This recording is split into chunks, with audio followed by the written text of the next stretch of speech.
I've been covering this league since 1987.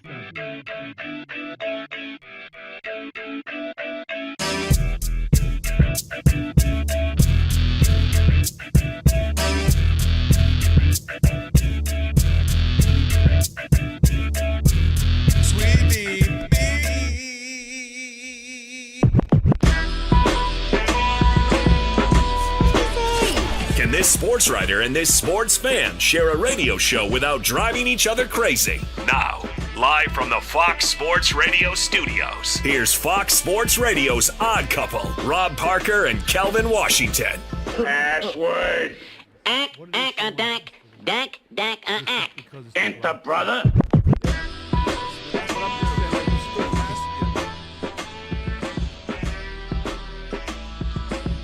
Hey, with that password, guess what? You now have full access to this very fine radio program for the next 3 hours. Not 2, not 3. Not 3. There you not go. 4. No matter not how 5, you listen in. Not 6. Fox Sports Radio. Bing. FoxSportsRadio.com. Bing. The iHeartRadio app. Bing. SiriusXM Channel Yes, 83. sir. And now we're live on YouTube. Live. We'll do it live. Thank That's you, right. Bill. I'll write it. We'll do it live. Do it. Very nice. Say my name. Rob Parker. Say his name. Kelvin Washington. And we are indeed the odd couple on this Trash Talking Tuesday. And guess what? What? Your chance to trash anyone, anything in the world of sports. And you'll need our phone number because we are, without question, the most listener-friendly national sports talk radio show on the planet. Ben Maller. At least when people are still awake. Thank you, Craig Melvin. Thank you. Write it down. Commit it to memory. 877-99 on Fox. For you laymen out there who can't figure out letters and numbers, it's 877-996-6369. It's not trigonometry. It's not trigonometry. There you go. And if you hear feedback on the line, it's your own fault. It means just one thing. You forgot to turn down the radio. You sound just like Perry Mason. Thank you. Very nice. And if you call in here and have a problem with what we say, tough because how does Mike Tyson say this one? I don't talk to you anyway. I don't care. If you got a problem with what I'm saying to you, turn your station. There you go. And with all that said, always remember. Sweetie, beady, beady, sweetie, beady, beady, beady. The Odd Couple film. There you go. Odd Couple filmed in front of a live studio audience. I'm tired. All right, very good. The Elijah, show's put done. the You camera on done? me. We got through that. Elijah, that's all I got for There you. We got through that. I gave All you right. everything I had. Hey, let's go. Big show. Let me welcome in my co-host, Kelvin Washington. I thought I was Alex. Woo! I'm tired, boss. Gave you everything I got. What up, man?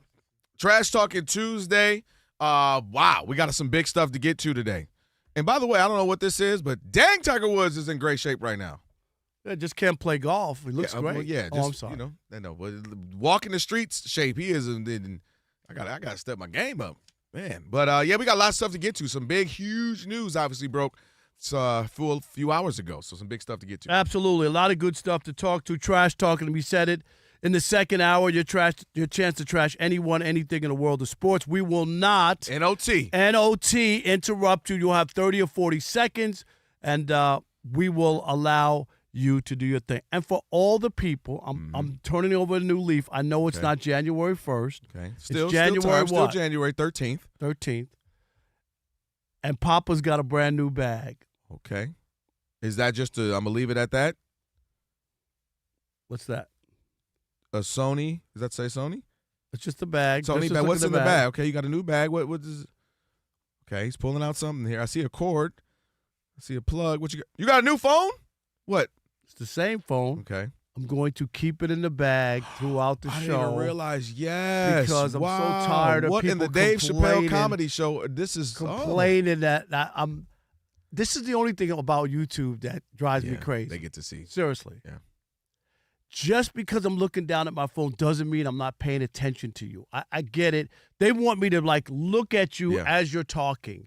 But this is radio. If we didn't have YouTube, They would never know. You would never know that I'm not looking exactly right Till at I said, you know what I mean, Rob? And then I Rob? go, what? Hello? Rob. What? Oh, yes. Hey, yeah. But you get my point. Yeah. It's honestly, and I think you listening, you watching on YouTube, it's a muscle memory at this point, right? You get that pause in time in life, you grab your phone. It's just muscle memory. Everybody, literally, if you got any, hold on, ready, listen, silence. You grab your phone. Just muscle memory. It's bad, but that's how we all are right now. And the reason I have the bag is for one reason and one reason only, because they've been complaining on YouTube forever in the comments.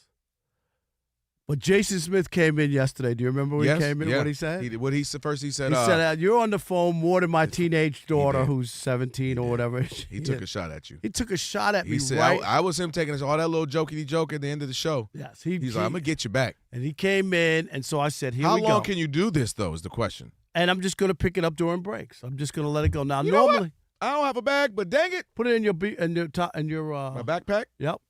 Let's try it. Just put it in there. Look Look at shaking. that. Just go ahead. Look at my hand shaking. Go ahead. YouTube, my hand. At 15 Can I minutes. cheat and keep my other phone handy? No, 15 minutes because at the break. Okay, here we go. All right, that's it. We're in our bag. You ever heard that? We're in our bags from now on. So Rob G's at home. He's not watching, but if he was at home, he would be watching. He's watching old reruns of Jim Rome. It's all good. All right. Welcome. What is up? Yeah, let's welcome in the Odd Couple crew. We wouldn't be able to do this fine radio program without him. Lee is our producer, and for Rob G, who's feeling much better. Steve DeSager's at the anchor desk. He'll keep us updated throughout the program. Elijah is our social media guru, one of the best in the business. I say he's the best. And on the ones and twos, Mary, it ain't that cold outside. It ain't looks that like cold. she just Mary. came from Mary, Russia. You absolutely have She to lives in relax. Los Angeles. It's 75 degrees. You got a whole. But y'all mad because I got swag? No, you got a. Well, I mean, I like it, but you got a whole koala bear on your head. It don't matter. It ain't crazy. that cold. All out right, in these streets. big news of the day. And to me, there were only two options for Mike Tomlin. Okay. To get fired or step down. They lose. You said that they wouldn't win. You called it right. Do you hear that? It's on tape. I don't even know who you I just are said right you now. called it right. See, you and I got can't it even right. record it with my phone. I don't have my phone No, next you to don't me. need your phone. You Elijah, get this for me. You got it right. Okay, Yeah. so you called it. Yeah. They didn't win, and there was no choice really. Because Why do you say that? Because 19 years is a long time, and I just think you need to change the voice. That's all. It's not that he can't coach or he can't go somewhere else. I'm serious. 19 years as a football coach is a very, very long, especially you get that in college where guys stick around forever, but 19 years as a head coach in the NFL is an eternity, seriously. And it had just gotten stale there.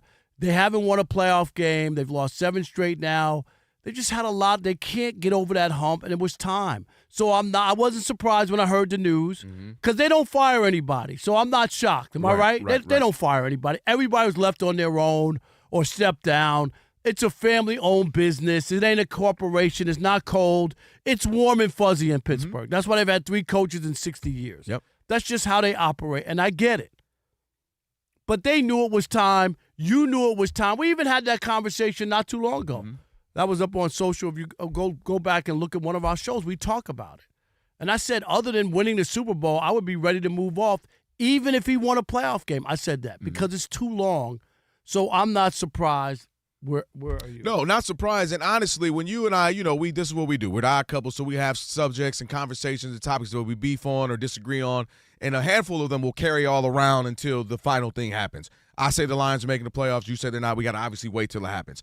I said in the offseason, I didn't like them waiting on Aaron Rodgers. We have to wait to see and waiting on that. And the reason why I didn't like it was I didn't like Mike Tomlin pairing himself with that in the organization where, and it wasn't that Aaron Rodgers was bad. It's like asking LeBron to do stuff he can't do. Now, LeBron ain't playing the best defense in the world. Well, he's 42, 41 years old. He's not going to be the best defender. And asking Aaron Rodgers to save a franchise, to me, was unrealistic. And that's what they were looking for. They wanted to turn some things around, win playoff games, and be competitive again in that regard. And I just never saw how that was going to be feasible with this team, the way they're comprised. They're not offensively But they did inclined. win the division. I think you're being a little bit but your expectation, just be honest. Yes. Was that they weren't going to win a division. They weren't going to win 10 games. You didn't believe in any of that. Could you say that? Yes. No, Did you think? But here's That's all I'm saying. I'm really going to answer it. Okay. I always kept saying they would be the exact same. That's verbatim what I was saying. But they weren't the same. They were 10-7. They were 10-7 last year. What was Aaron Rodgers' record with them? He didn't play every game. I know the Pittsburgh Steelers were 10. Russell Wilson didn't play every game. He didn't play every game. No. And the other one is they lost their last 5 to start to end the season. But I'm saying it wasn't the same season. Rob, that wasn't the point. The point wasn't, well, let's just win a few at the end. No, the point was win in the postseason. And they looked horrible in the postseason, and they have for years now with him. They went to, games in a row, Rob. They went to Detroit. From the Fox. They went to Detroit. Yeah. I'm just trying. Rob, this is the postseason. No. But I'm just trying to say you can't. When you say that, they went to Detroit in a must-have game. I don't care. I genuinely don't. Their goal was to win a game in the postseason, which is bad to me that you're so desperate just to win one. It's not. Don't you want to make anything? Look at the Patriots. I wanted to keep this on Mike Tomlin. Yeah, I want to keep it on Mike Tomlin. But that's what I'm saying. Okay, he chose to pair himself. They made it a bromance, right? They're all in. And to me, I'm saying, don't you see that you all are offensively deficient? You guys don't run a good offense. This is prior to Aaron Rodgers. It was last. They're struggling offensively. That's what they haven't been for years. They struggled at the position. And I think Mike Tomlin, there's no way, I don't care what job you get, that you get 19 guaranteed years. That's impressive. That's remarkable. And that's nothing to be ashamed of. And it's okay to move on. When you think of Mike Tomlin, what do you think of? I'm just curious. I think of what do you think? A leader of men. Like if you're just saying, what's the word association? Mike Tomlin, I'm going to go leader of men. That's the first thing I think of. He's a leader of men. Men buy into him, the system, so the you don't culture. think of him as a great coach, right? No. Like one thing. You just got to give me one. Leader of men. Okay, great leader of men. Meaning if you have a franchise. Not a great coach.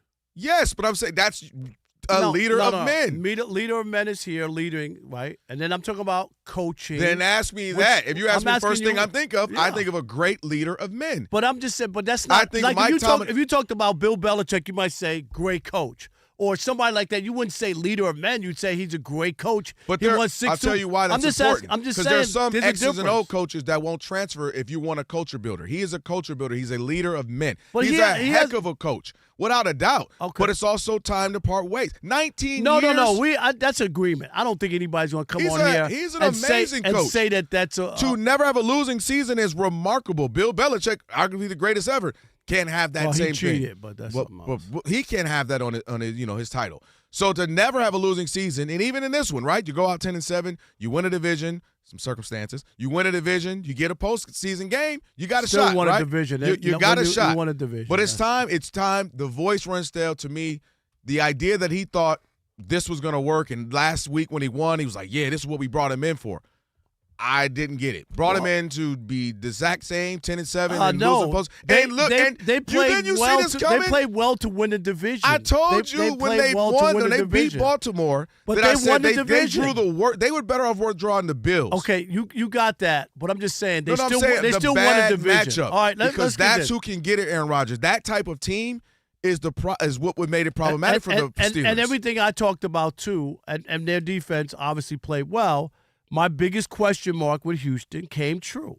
Is that C.J. Stroud? He didn't want. Wagner didn't want to win the game. Okay, and that's what going forward. If you're Houston, I saw all the fans from the Texans who are sick because they know they have a defense and they're looking at that going, we got away with this with Pittsburgh. They did. Okay, I don't know the next team or the next game we're going to be able to do that. If we fumble the ball 5 times and throw 2 picks and you wind up winning a runaway. No. All right, 877-99 on Fox, 877-996-6369. And the question I really want people to call up with, whether you're a Steelers fan or not, do you say good luck to Mike Tomlin? Yes. Or good riddance? Oh, absolutely good luck. Good luck? Good luck. Or good riddance?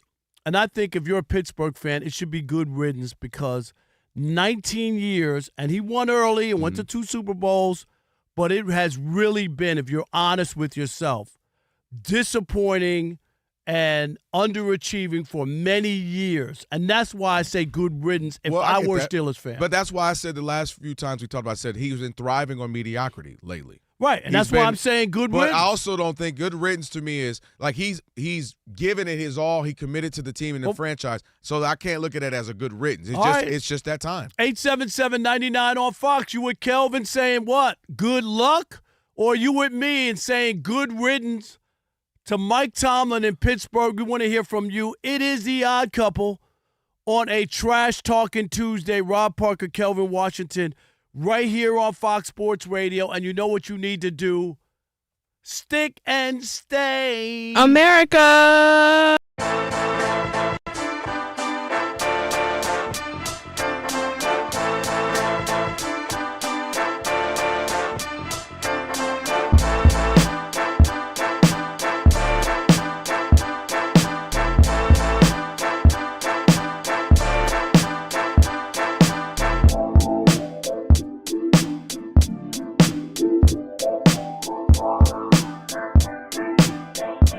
The game, obviously, on Saturday, the Packers and the Bears. The Bears. And what a game for the ages. Once again, a Bears score 25 points in a fourth quarter playoff game. Kelvin, 25 points in a fourth quarter in a playoff game? Crazy. They were down 21-3 at the half. We saw the Falcons blow a 28-3 lead at halftime in a Super Bowl, but 21-3 in that game. And the Bears, they tried a lot of stuff. They went up for fourth downs early on. Nothing was really clicking. They struggled. And in the second half, Caleb Williams comes through with big throw after big throw. He was amazing. And Kelvin, I've been a believer the whole way through. I believe. Sorry. And I'm even more of a believer because of his wherewithal to not give up. Like struggle. Like it's easy to be like, we can't just do not this. our night. It's not right. We just can't do this. And that 4th and 8 play where he's rolling to his left, there's a guy grabbing his leg, and he throws into 4 defenders and hits the receiver on a dime. Might be one of the greatest throws I've seen. And I'm not trying to hyperbole or what. I'm just talking about for the moment, the season. That falls incomplete, season's over. That is what the throw was. And I don't know. And I know you've had questions about him. Other people have. We had that scout. Remember last year? He's a bust. Remember that? Yeah. We had him on. See, that's crazy. Daniel Kelly. We both argued with that. Because I was a glass half full guy when his first season. Because, I kept saying Eberflus, not a good coach. When people were coming out his rookie season, I'm like, dude, he had a terrible coach. Ain't what we talked about. Lost him like 3 or 4 games that rookie season. Yeah, Eberflus was terrible. Eberflus, yeah. But here's the other thing, too. And there were people, let's not forget, the Justin Fields camp who hung signs up there, who did not want Caleb, who was like, we're making a mistake, go draft somebody else, keep Justin Fields, whatever. Where are those people today? They cannot honestly see what they've seen from this guy and this team that refuses. I don't care what the score is. How do you not go into a game confident that you can win any game? You don't want to have to pull every game out, but I'm just saying it's that stuff that I'm really impressed by. But I'm going to say it. I'm a believer. I told you this earlier in the year. I was all the way in on Caleb. There was something about him, and that game just really solidified what I'm looking at. And the scary part is that this is his first year with Ben Johnson. You think he's done learning or growing? That's the scary. I know you do, but you get what I'm saying? This is year 1. He's going to clean up a lot of stuff. They will get better together. Coming off a year like this, it doesn't matter. They can lose on Sunday or whatever, right? And if they win, oh my God. But you know what I'm saying. Like, you have something to build on 1 year together. That's all I'm going to say. So I'm going to work backwards here. The reason why I said I hope you're wrong, but you're obviously right in that, Ben, because not only are you right about Caleb, this is Ben Johnson's first year with him, meaning, let me really see what he is, what he's got, what his talents are, his strengths, his weaknesses. And they're going to get better and better. Because the things that Ben Johnson just having, he was with the Lions for so long, things that he loves, consistency and accuracy. And, Jared Goff is literally leading the league in completion percentage and all that. The scary part is, and this is where you and I, when we were having our conversations throughout the season, all I was saying was the scary thing about them was that room to improve with Caleb, because he'd be off schedule. He'd have the off-target throws. He'd have the incompletions. And he had it again the first half, and they look bad, and you're like, dang, what's going on? They got weapons everywhere. They had the number 2 rushing attack. Like, what is going on? I think a couple of things are going on. Their defense isn't great in and of itself. But that's a big part too. They get turnovers. So if you just look at the numbers, they're not great just defensively as far as stopping the run and stopping the pass. But they were number 1, number 2 in turnovers. So they almost got a few. They got some balls that they got some strips, but it didn't bounce their way. I think the defense became great in the second half of saying, "Hey, we're gonna get you the ball back. You guys start making that Caleb magic happen." And he was able to do that. That throw you talk about running full speed left. Being chased. A guy on your ankle. Throwing across your body in the 3 or 4 Packers and landing right there on the numbers. That's an all-time playoff throw. Period. I don't care who the person. That was an all-time throw for Caleb. No, that was an all-time throw, period, for the game and season on the line. That's amazing the season. Throw. And I do think that is what has made, again, him frustrating at times, because I can imagine if you're a OCD-like, buttoned up to the T guy like a Ben Johnson, you're like, you're that guy.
Couple Rob and Kelvin on a Trash Talking Tuesday, which will be coming up next hour. And be sure to check out the brand new YouTube channel. How long is brand new, by the way?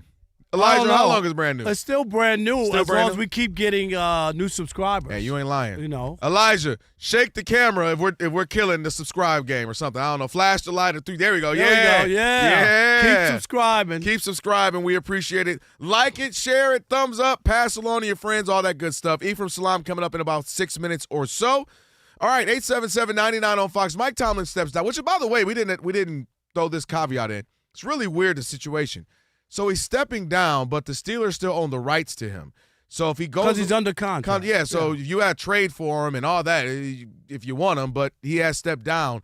And we both saw this coming, how it would happen technically. Fire, step down. We knew this was coming. But is it good luck to him? Well off, or is it good riddance? It was time to move on. You're sick of him and move on. 877-99 on Fox. Who we got? Let's start with Bert in Pittsburgh. You're on the Odd Couple Fox Sports Radio. Give us a good feel for it. What's up, Bert? How are you? Hey, guys. Thanks for taking my call. Thanks, Bert. I got to say good riddance. I believe it. That's what I'm saying. Yeah. For people in Pittsburgh who have been around him for a long time and have been disappointed, right, Bert? Yeah, I was at the game last week against Baltimore, and we were pumped, had good energy, but I was worried this was going to happen, and it's what happened against that good defense of the Texans. But my question to you guys is, what do you guys, if I compare him to Mike McCarthy, very similar. McCarthy, 13 years coaching, has 11 playoff wins, 11 playoff losses. Tomlin, 19 seasons. He has 8 wins and 11 losses in the playoffs. I mean, you got to compare the two, right? I mean, We did that I don't know before. how he made it this long. Well, I'll throw a third one in. Sean Payton. Sean Payton is the other one. Sean- Sean Payton has almost identical as We Mike looked at that McCarthy. months Yes, ago. and he's considered a genius. Yeah, though. I think the difference why Thanks he for got the it, call. and that goes back to what I said. I think people don't view Mike McCarthy as the leader, like I said, leader of men, the take over the room kind of guy. And I think that's what's in favor for Mike Tomlin is people view him as that guy, an alpha leader. All right, hey, Jordan in D.C., you're on the Odd Couple, Fox Sports Radio. What's up, Jordan? Oh, hey, Rob, Kelvin, how you guys doing? What's up? What's up? If I had to answer, I would say it's good luck to Mike Tomlin. Now, the playoff win for a decade is no defending that. But I think his greatest gift ended up being his greatest curse in terms of he had such overachieving teams that he was never able to get a premier quarterback. If you guys remember, the year he won 8 games with Doug Hodges and Mason Rudolph, Joe Burrow was coming out that year. So if he would have bottomed out like so many other coaches do, he could have ended up with a Burrow. Well, right. Being middle of the road actually hurts. No, it does. That's because true. you don't get Right. the top picks because you're always in the playoffs or whatever, and he's probably right. Thanks, Jordan. Appreciate you. How about TDK, right? TD Jakes. TDK in Texas. You're on the Odd Couple Fox Sports Radio. What's up? TDK. I think Tomlin made the only move he could make. He wants to coach again in the league. This was a classy move, and I think by ending his tenure on good terms, he'll get a job again. And, he was getting a job regardless. Yeah, Bad he terms, middle he terms, could have been great fired. terms. He would have got a job. He was getting a job ASAP. There's just so few good coaches around. He's definitely the top. And I think he's top ahead of John Harbaugh, Stefanski, anybody else out there. I think he's the top get now. Yeah, absolutely. But, Rob, I want to hear it. I just want to hear you say, I was wrong. I just said it earlier. I'm not going to do it twice. No, Did we I can't say get it it? twice? We can't No, get a two-piece? I said I it can't get a earlier. two-piece and a biscuit? I had 11 in a row right this year, and 11 that's in a not row. good enough? No. TDK, did you call up and say, Rob, Rob, you were right 11 times in the NFL. TDK, don't let him trick you. Go ahead, and then I'll say it. I had a mentalist Go on my say it. TV Come show on, today. TDK. You're doing some No, Rob, mentalist work. you're, a lot of your picks are right. A lot of your picks are right. All right, I so just wanted to say this that. one Come I on, was thank you, guys. this one I TDK was wrong. No, How's I'm that? trash okay? talking TDK I right just said now. it. This one's I'm TDK, wrong. don't go out like that, TDK. No, you did the right Stand thing. You firm, did the TDK. right thing. I don't Thank know you, how, TDK. I had a Thank mentalist you. on the TV show today. All right, thank you, guys. You have some mentalist moves you do on the calls where all of a sudden okay, Rob, I guess you're right, Rob. What? One more. Al in Houston. You're on the Odd Couple. Alan Houston? No, not Al in Houston. Very good. Al in Houston. Okay. You're on the Odd Couple Fox Sports Radio. What's up, Al? Hey, how y'all doing? Thank you for doing good radio. I love watching you brothers yelling at me. Y'all make me laugh and cry all at the same time. We appreciate that. It means Thank a lot, you. man. It Yep, really does. we Seriously. do. Thank you. Oh, yeah. All right, now go get to it so we can trash you. Go ahead. What you got to say? What you got? Yeah, I would say it's about time to get rid of him. And here's why. And here's why. It's more than just standing on the sideline, wearing dark shades, looking like Omar Epps, chewing gum, and looking mad all the time. I hear you. No doubt. Hey, Omar Epps is for sure playing him in the movie. Wait a minute, Al. Is this Al or is this Terry Bradshaw? I just want to know. Because Terry be going at people. Terry going hard. Terry don't give a damn about especially- no 4 championships. Right. Terry be going. Matter of fact, let me check Terry Bradshaw Twitter. Lee, he been going at Aaron Rodgers because they had a little thing. Aaron took the high road, but Aaron not took Terry. the big high road, but Terry's a little out of pocket when he called him a cheerleader. That he, like, oh yeah, that was crazy. Can you imagine that? Seriously. And it's like of all the people, that was really that was tough. strange. All right, Ephraim Salam on the other side. We'll get his thoughts on that and some of the big headlines happening in the NFL right now. We got Steve DeSager with his award-winning update. Steve. Hello, a lot of things happening in the Steve. NFL. Eagles fired their offensive coordinator. We'll see if he even stays on staff, but Kevin Patullo out in that position after just one season in it. Chargers fired their offensive coordinator Greg Roman and their offensive line coach Mike Devlin. And yes, Mike Tomlin, after 19 seasons, steps down as Steelers head coach. He's still under contract. The team retains his rights. So if he heads to another NFL sideline before the end of 2027 season, the team could negotiate compensation for him. The Panthers are picking up the fifth-year option on quarterback Bryce Young. The news on Anthony Davis: he'll be reevaluated in 6 weeks after a second opinion surgery not required on the left hand of the Mavs star. He is averaging 20 points a game this season, but he's only played in 20 games. The night in the NBA about to start with Miami hosting Phoenix. If you didn't hear yesterday, Miami's going to be having a lot of games head-to-head with the Bulls coming up after their recent game was canceled outright, or shall we say postponed, because of condensation on the floor. Well, as far as compensation, the Diamondbacks got some from the St. Louis Cardinals. They got third baseman Nolan Arenado in trade, former All-Star, and millions of dollars to help pay for him in the deal with St. Louis, which is clearing house. Kansas City Royals moved in most of the fences at Kauffman Stadium by 10 feet. And a reminder that NBA All-Star voting does continue through Wednesday, when the starters will be announced on Monday, the 19th. There is college basketball on FS1 coming up in an hour. Number 7, Houston will host West Virginia. Back to you. Steve, thank you so much. It's the Odd Couple, Rob and Kelvin, on Trash Talking Tuesday. And getting ready to be joined right now by our man, Ephraim Salaam, former NFL offensive lineman, Fox Sports Radio Weekends. Ephraim Salaam on X. E, what up? What's happening, brothers? How y'all doing? Good. Good. I want you to know that we've been on the air for 31 minutes, and I have not touched my phone, so people on the YouTube channel, they'll be happy. I think I already broke. Did you touch your phone during the show? I didn't put the other one away, so I got to put the other one away. Put that away, too. I forgot. All right. Anyway, Ephraim, the big news of the day, of course, Mike Tomlin stepping down, and Kelvin and I were just talking about, we kind of talked about that even if they won a playoff game, I would be cool with moving on from him because – it's been a long time, 19 years and whatnot. But would you say, if you're a Steelers fan or a Pittsburgh guy, good luck or good riddance when you talk about his tenure there in Pittsburgh? No, it's not good luck and good riddance. What Mike Tomlin has been to that organization has been outstanding. It's an organization that's steeped in tradition. They've only had 3 coaches, right? And they've never fired a coach. So this is one of those situations where the writing was on the wall. There comes a point where you need another voice, right? You need another voice. You need new energy in the building.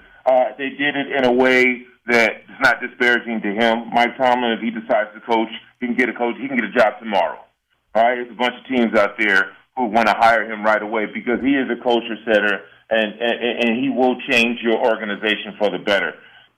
I just think it was time, and they couldn't get the quarterback position right after Ben Roethlisberger, and so when you can't do that, it's hard for a coach to do anything else. Well, let me ask you, so you got him and John Harbaugh, which none of us thought that would be the case maybe at the beginning of the season, and you got— I did after week one with Harbaugh. Week one, you did with Harbaugh. But Matt LaFleur, people are saying, hey, he should be fired too. Don't go so far fast as far as the idea that he's going to sign. You never know. So if you are the Tennessee Titans or the Giants or whomever, and you're the general manager, Ephraim, who are you looking at of all the coaches available? Is it Mike Tomlin or is it John Harbaugh easily, or maybe someone else? No, I'm definitely going with Mike Tomlin or John Harbaugh, especially if I'm the Giants. You need to get somebody in there who can, like I said, change the culture. Giants have been trying to figure this thing out for a long time. And so they've had some serious missteps. So you've got to get somebody in there who has some cachet and who's used to building a culture in the team. I just want to, real quick, are you in the bathroom? Where are you, Ephraim? I'm in my office. Oh, all right. What? Did you just fall? It sounded like you just fell in the cave. He was like, wait, my office. Yeah. It just sounds like out the blue, you got real echoey. Is all you got a big echo. Okay. I'm in my office. All right, we got a production studio back here. We're back here filming, so. Okay. Okay, I'm sorry, I forgot. He's big time. I know. What are we saying? We just appreciate him giving a few minutes of his time. Where's the casting couch is what I want to know. Oh, Lord. Okay. Stop it. All right. Hey, Justin Herbert. I know offensive line. He's running for his life, whatever. It's 0-3. Everybody loves his prototype. He's 6'5", and he looks the part or whatever. Is it Harbaugh that didn't protect him and didn't do right by him, or can we start looking at Justin Herbert? It's not Justin Herbert. It's no offensive line.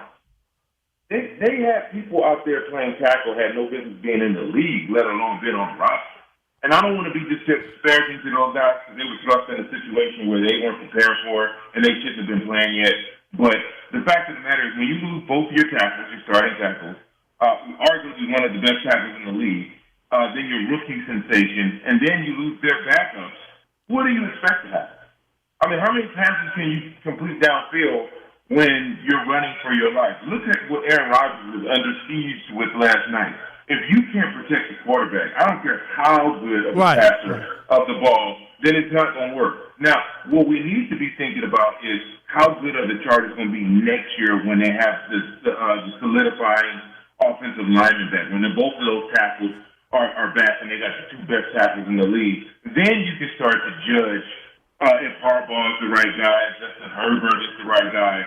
But for all intents and purposes, the fact that they made it to the playoffs, I put them in the same category as San Francisco. With all the injuries and still be able to make it to the playoffs and compete, I mean, hats off. And that goes to the coaching staff, the Harbaughs. That goes to the Kyle Shanahan to always put a team on the field that can compete.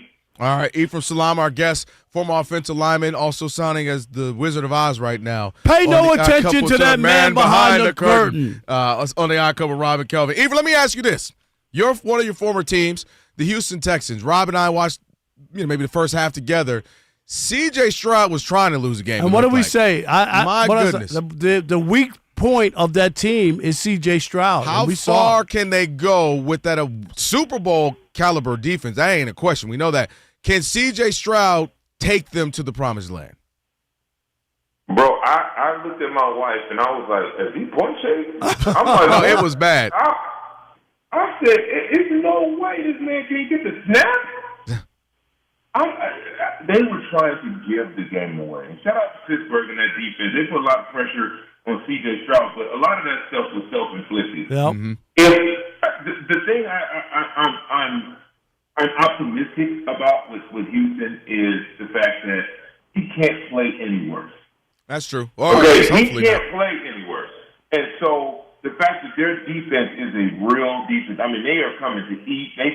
They are getting to the quarterback with four, which puts pressure on everybody else on the opposite side of the ball. And so if C.J. Stroud can just be average and not below average like he was yesterday, then they have a real shot of going to the Super Bowl. And that's a fact. All right, here's a question. The Patriots get it done in a terrible, kind of boring game Sunday night against the Chargers. But I didn't leave that feeling like really good about the Patriots, even though they're the top seed in the AFC, even though they beat the Chargers pretty easily for the most part. You know what I mean? I still didn't go away. What am I missing? Are they really good, or were they beneficiaries of a very weak schedule because they only beat one team over 500 from all year? That was it. Yeah, and that question is still, I thought we would get that answer this past weekend, but we didn't because of the ineptness of the Chargers. I'm not sure if this team is good because, like you said, they've had the easiest schedule in the last 20 years of any team that's made the playoffs. And so they're not tested. They're not tried and tested. They're going to be tested this weekend, though. We're going to see if they can protect the quarterback because, this Houston matchup is going to be real interesting. And we'll see. Is a young Drake Mays ready to take that next step? I know Mike Vrabel is going to have them ready to go. But that question is, are they the beneficiaries of an easy schedule, or are they that good?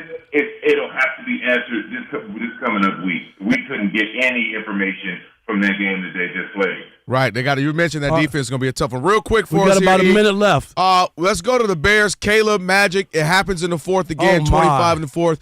Can they afford to keep doing that against the Rams, or is that just, are they on a lucky, like a streak that'll be one of those Cinderella type stories throughout the season? I mean, I don't know, Rob. How do you feel about Caleb Williams? Lord. Is there a song? I think there's. There is. Oh. I think there's a song that tells us exactly how you feel about it. All right, wait a minute. Ephraim, you used to be my man's in them. Ephraim, there you go. Used to be my man's in them. Ephraim knows what the deal is. Here we go. We got it. Just for you. Oh, I can't believe you. Oh, we don't have it. Okay. Yeah, well, she's getting it. We don't have it. Yes. He just broke his heart. I think they're dangerous. I think they're dangerous because no matter what happens in the game, they still believe they can. Green Bay completely handled that game. I mean, it wasn't even close until it was. And so whenever you've had a team that's made a living all year on that type of magic, they get more and more dangerous the closer and closer they get to their goal, and that's to win the Super Bowl. And so for me, I wouldn't want to be in the fourth quarter going up against them with him having the ball. For whatever reason, he snaps into elite land in the fourth quarter. And that's where you make your name. That's where you become legendary. Legendary is in the fourth quarter and doing what he's doing. So there's nothing that I've seen to say they can't do it and continue to do it. So they are the most dangerous team in the playoffs still right now, in my opinion. All right, here you go. Just for you, Ephraim. Here we go. We'll take you out with this. I love it. Saw his toss. Oh, boy. Toss is crazy. I'm a believer. Come on, Lee. Trace. Down in my mind. Oh, boy. I'm in love with Caleb. I'm a believer. I couldn't leave him if I tried. Is that Kerry Rhodes doing? That's Kerry, yes. I'm about to text There Kerry we go. right now. What is wrong with you? Hey, E, thank you so much. I think I want to say thank you. I'm kind of mad at you. Man, y'all stay safe. Hey, E, yeah, all right. I'm going to text you, man. I need to give me a role in one of your movies and shows, man. Give me a role. All right, thank you. We got Shekel City and give Play you of a the Day roll of coming. quarters. Listen, hey, the way the economy hitting right now, I'll take that too. It's the Odd Couple, Fox Sports Radio.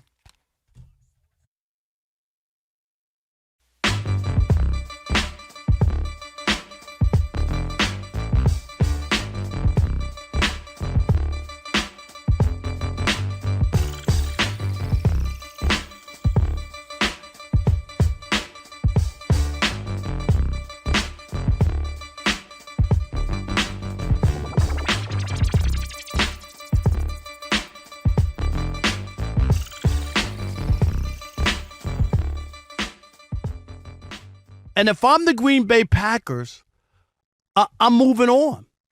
Because to me, it just seems as if it has been a disappointment. They remind me a lot of the Ravens, and they don't have the talent of the Ravens. They got some talent. No, but I'm know just what you mean. saying, like the Ravens, I don't know if I've picked the Green Bay Packers to win the Super Bowl, except I got them going to the Super Bowl this year. Yeah. And when you look at it now, and you start to look at these situations, you're up 21-3. They blew the game at the end of the year to Chicago, right? That was another game they had wrapped up. There's just been a lot of those things. And he hasn't done that well postseason-wise as well. Don't worry about it. I got the rundown. I'll run it down for you. So I'm definitely here. They need to make a decision on Matt LaFleur. And if I'm the Packers, that lost things so much. And you have talent. You had the game.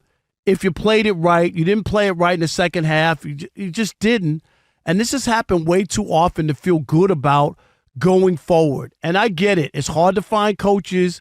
But sometimes, and I've talked to you about this before, sometimes you need to make a move to get to that next level, get to that next step. And I hate to always keep bringing it up. But you better not say Tony Dungy. No. But Tony Dungy is one of them. You better not say Larry Brown. Larry Brown is another one. And you get what I'm saying. I do. And I You're know right people there on the cusp, but people are afraid of the unknown. And I keep telling you, be afraid of the known more than the unknown. And that's where I'm at. Matt LaFleur should be fired by the Green Bay Packers. So here's why that sentiment, if you're watching this, you could understand that. Let's go back through some of these things. 2019 loses in the NFC Championship to the 49ers. They were just outmatched. It was his first go at it. So, you kind of maybe cut him some slack. Rookie season, got to the postseason, we look good. Hey, we're going to be better next year. 2020, this was the bad one. Remember this one? Down by 8. Rob, this one makes none of the sense, Lee. Down by 8 points with just a little bit over 2 minutes left. They kick a field goal on 4th and goal from the 8-yard line instead of going for a touchdown. Instead of going for I'm all jokes aside, what's the rationale? He thought they were going to get the ball back, which is ridiculous. What is the rationale? If you don't get it, all right, cool. They're on the 8. No. There's your best chance to score the touchdown that you need. And they're on the 8-yard line. get the ball back again, maybe midfield, and you got one more crack at it. I agree. So it didn't make sense to kick it there because if you failed or at the 8, maybe you make a turnover there or you do something right. But the idea that you do that is bad, and that was his coaching decision. That was a mistake. 100%. So that one, they thought they never got the ball back, by the way, and that cost them that game. They lose 31-26. We already know Brady goes on to win the Super Bowl. And then again the next year, noticing a trend, year after year, they lose 13-10 to the 49ers. And it's some special teams. They block a punt. They block a field goal. They scored on a block 100%. punt. And remember, the 49ers, who was the quarterback? That was Garoppolo. Garoppolo threw no touchdowns in that game, and they lost 13-10 at home. Yep. That was another. So I could go on and on. They lose to the 2020 wildcard game versus the Giants 24-20.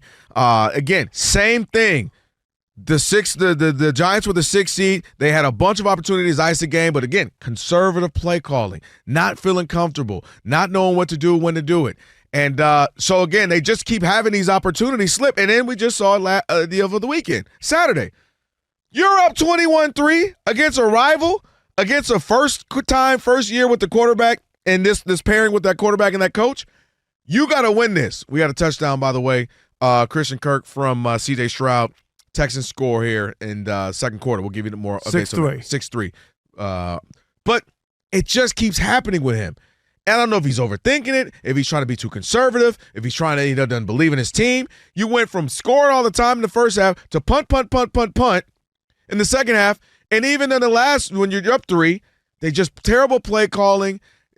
He consistently has done this, and this is absolutely why it is warranted to question, will he ever be that good? Because last point for me, Rob,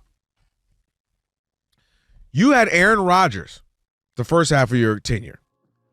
Then you had a really good young quarterback in Jordan Love. I actually can't tell how good you are. You follow what I mean?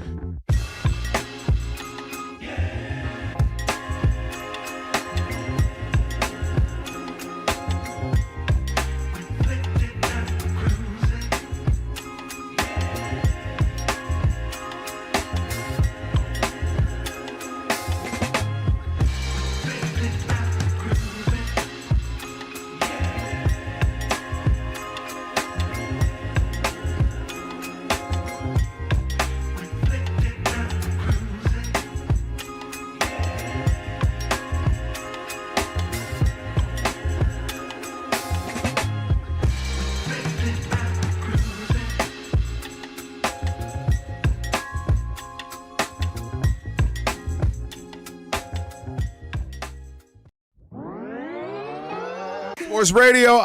It's the Odd Couple. He's Rob. I'm Kelvin. All on the songs A. sound alike to me. I'm sorry.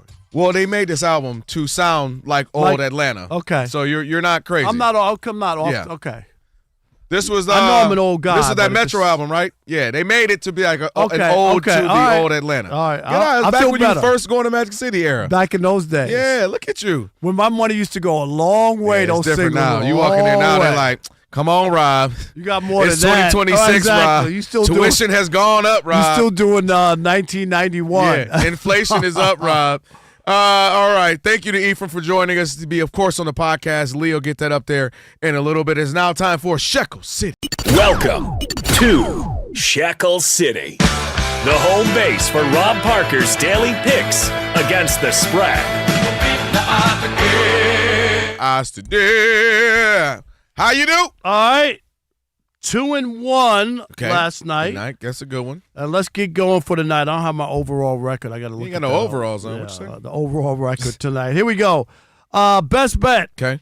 I got the Nuggets minus 2.5 in New Orleans taking on the Pelicans. Okay, man, Pelicans. Yeah, struggle bus, big time. Struggle bus. That's my best bet. I got Houston. I think they've lost 3 in a row, right? I think. I know it's been a couple. Might be right. Might be right. Okay, so Houston minus 12.5. They're at home taking on the Chicago Bulls. It's time for them to open up a can. Yeah, you know what I they'll mean? be all right. That's what I'm saying. And then I'm going to take the Bucks minus 1.5. They're hosting the Timberwolves. So I got the Bucks minus 1.5, Houston minus 12.5, and Denver minus 2.5.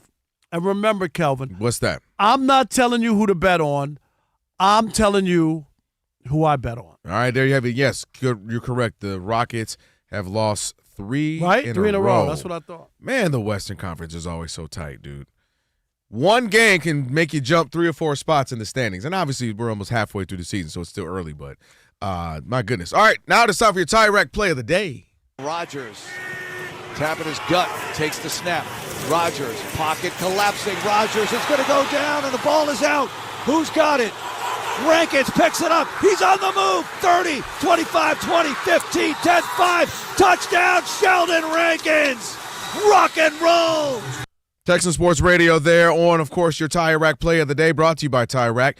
For over 40 years, Tire Rack's been helping customers find the right tires for how, for what, and for where they drive. Ship fast and free. And backed by free road hazard protection with convenient installation options like mobile tire installation. That's right, they'll come to you wherever you may be. Go to TireRack.com. It is the way tire buying should be. Kelvin Patulio is out. Gesundheit. I know, right? He's out with the Eagles, their offensive coordinator. I mentioned this yesterday, Rob. All season long, their offense for the roster that they have, it just didn't make sense. Like on paper, you have arguably the best duo tandem receivers. You know, Puka and Devontae Adams could be up there, but you got 1, 2, or 3 best duo receivers in Devontae Smith, A.J. Brown. You got a couple of good tight ends. You got Saquon Barkley, who could have had the rushing all-time title last year. You got a good offensive line. You got a quarterback that's steady. Like, it didn't make sense, their offense, and I kind of feel bad for Jalen Hurts. And to his credit, I don't feel bad. Well, here's what I'm saying.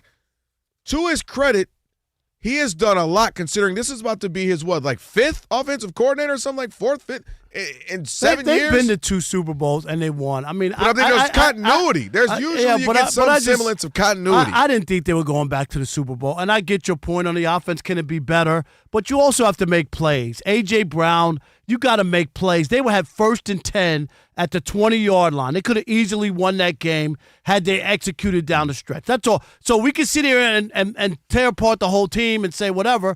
They didn't execute, and they're not going to win every year. You're not going to go. They're not. They don't have the same offensive and defensive line they had last year when they destroyed Kansas City. And that's all I'm saying is, like, I know fans are mad thinking that, I can't believe we didn't make it back or whatever. You didn't have them going. I didn't have them going. This 7 before the season started. Offensive coordinators. That's ridiculous. That's insane. That's why I said I feel bad for Jalen Hurts, because continuity, right? You get a new setup, because I'm going to come in, I'm going to say, here's what we're going to do. We're going to switch this up. We're going to do this. We're going to switch this up. Next guy, no. Scrap that. Here's what we're going to do. And so Jalen Hurts, to have been to 2 Super Bowls, to regularly be good in this season, even though it was disappointing for them, but to still end up being, 11-6? Like, that's pretty remarkable, given it's always a change. It's always something going on. It's about adapting. And so that's the ability. So it's going to be interesting whoever they bring in, because what version of them are they going to go with? You and I have talked about it.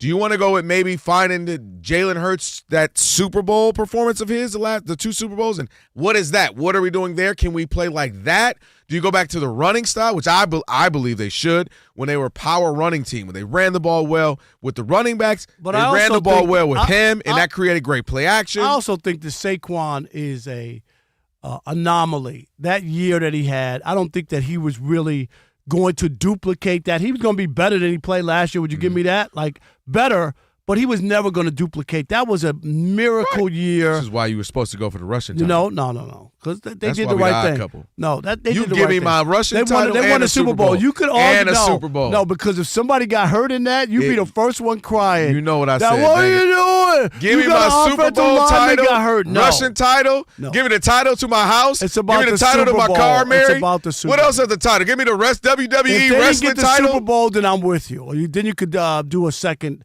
guess. No, I'm getting all titles. And you ain't even seen, we ain't seen Saquon Barkley since.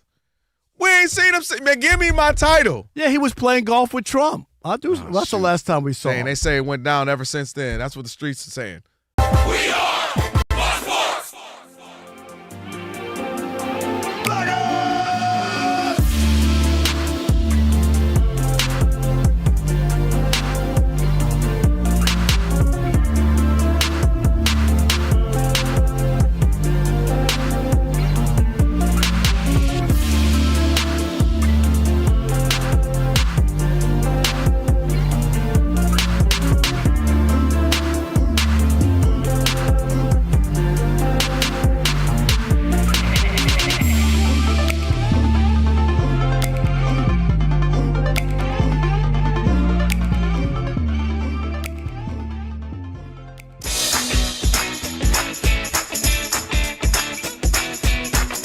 Odd Couple. You know what time it is. It's your boys. Let's get it.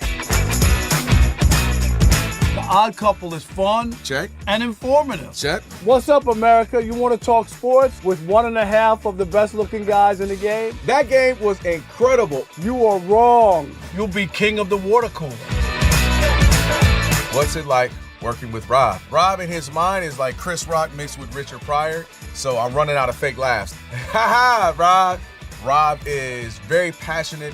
Son, you ain't ready for this. Well, I don't have BS in my game. I'm straightforward. I'm honest. You say Brady's the greatest quarterback of all time, but Eli Manning beat him twice. And, of course, it doesn't hurt that I'm right most of the time. Kelvin is the nice guy, wants to make everybody feel warm and fuzzy. You done? Let me tell you the truth. I bring the energy, a youthful energy. Rob's not going to see this, is he? And I bring an honest opinion. Michael Jordan, I can't take it anymore. I need a break. I'm going to go play baseball.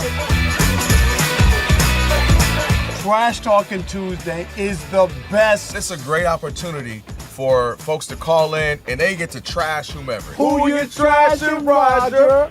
I'm trashing LeBron James and Michael Jordan. Oh, okay. They can't even hold Wilt Chamberlain's shoes. Stop talking about the king like that. It's a new era. Let LeBron be the best, please. I only recognize one king in the United States, and that's Burger King. The connection with the Odd Couple audience is incredible. We really invite them in. And they can relate, whether it be things about our own personal lives or our takes on sports. Love you guys. You guys are killing it. Hey, we appreciate you. Thank you for rocking with your boys. They feel like it's just my guys, just my friends, and they join right in on the show. We talk with the listeners, not at them. Obviously, you can listen to us live, but you can still check out the podcast. You can check out our YouTube. You can check us out on social media. So in any way you want to get it, you can get it. Yes. There's some yelling. It is some hot takes. It's a whole lot of fun. I'll give you that. It is fun. I agree. Begrudgingly. The Odd Couple. Sports talk that's too good and too fun.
Anthony Davis of the Dallas Mavericks will be reevaluated in 6 weeks after a second opinion surgery is not required on his left hand.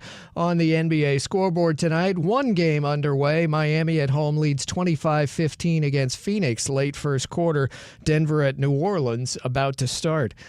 Well, the football news earlier today had Steelers head coach Mike Tomlin stepping down after 19 seasons. He just lost another playoff game, his 7th postseason loss in a row.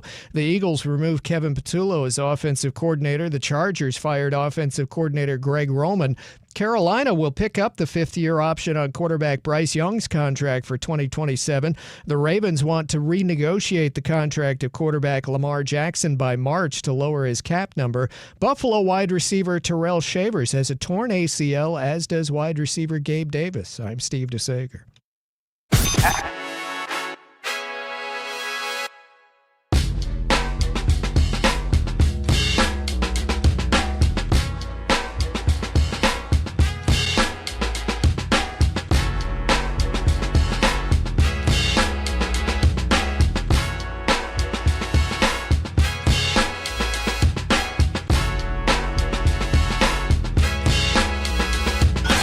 Can this sports writer and this sports fan share a radio show without driving each other crazy? Now, live from the Fox Sports Radio studios, here's Fox Sports Radio's Odd Couple, Rob Parker and Kelvin Washington. All right, hour number 2 of my phone being in that black bag. That's right. You did good. Are you proud of me? Yeah, I got both of mine over there. All right, we're good. Once you get rolling, you're good. You forget about it. This is for our YouTube people who keep complaining, okay? I'm trying to turn a new leaf.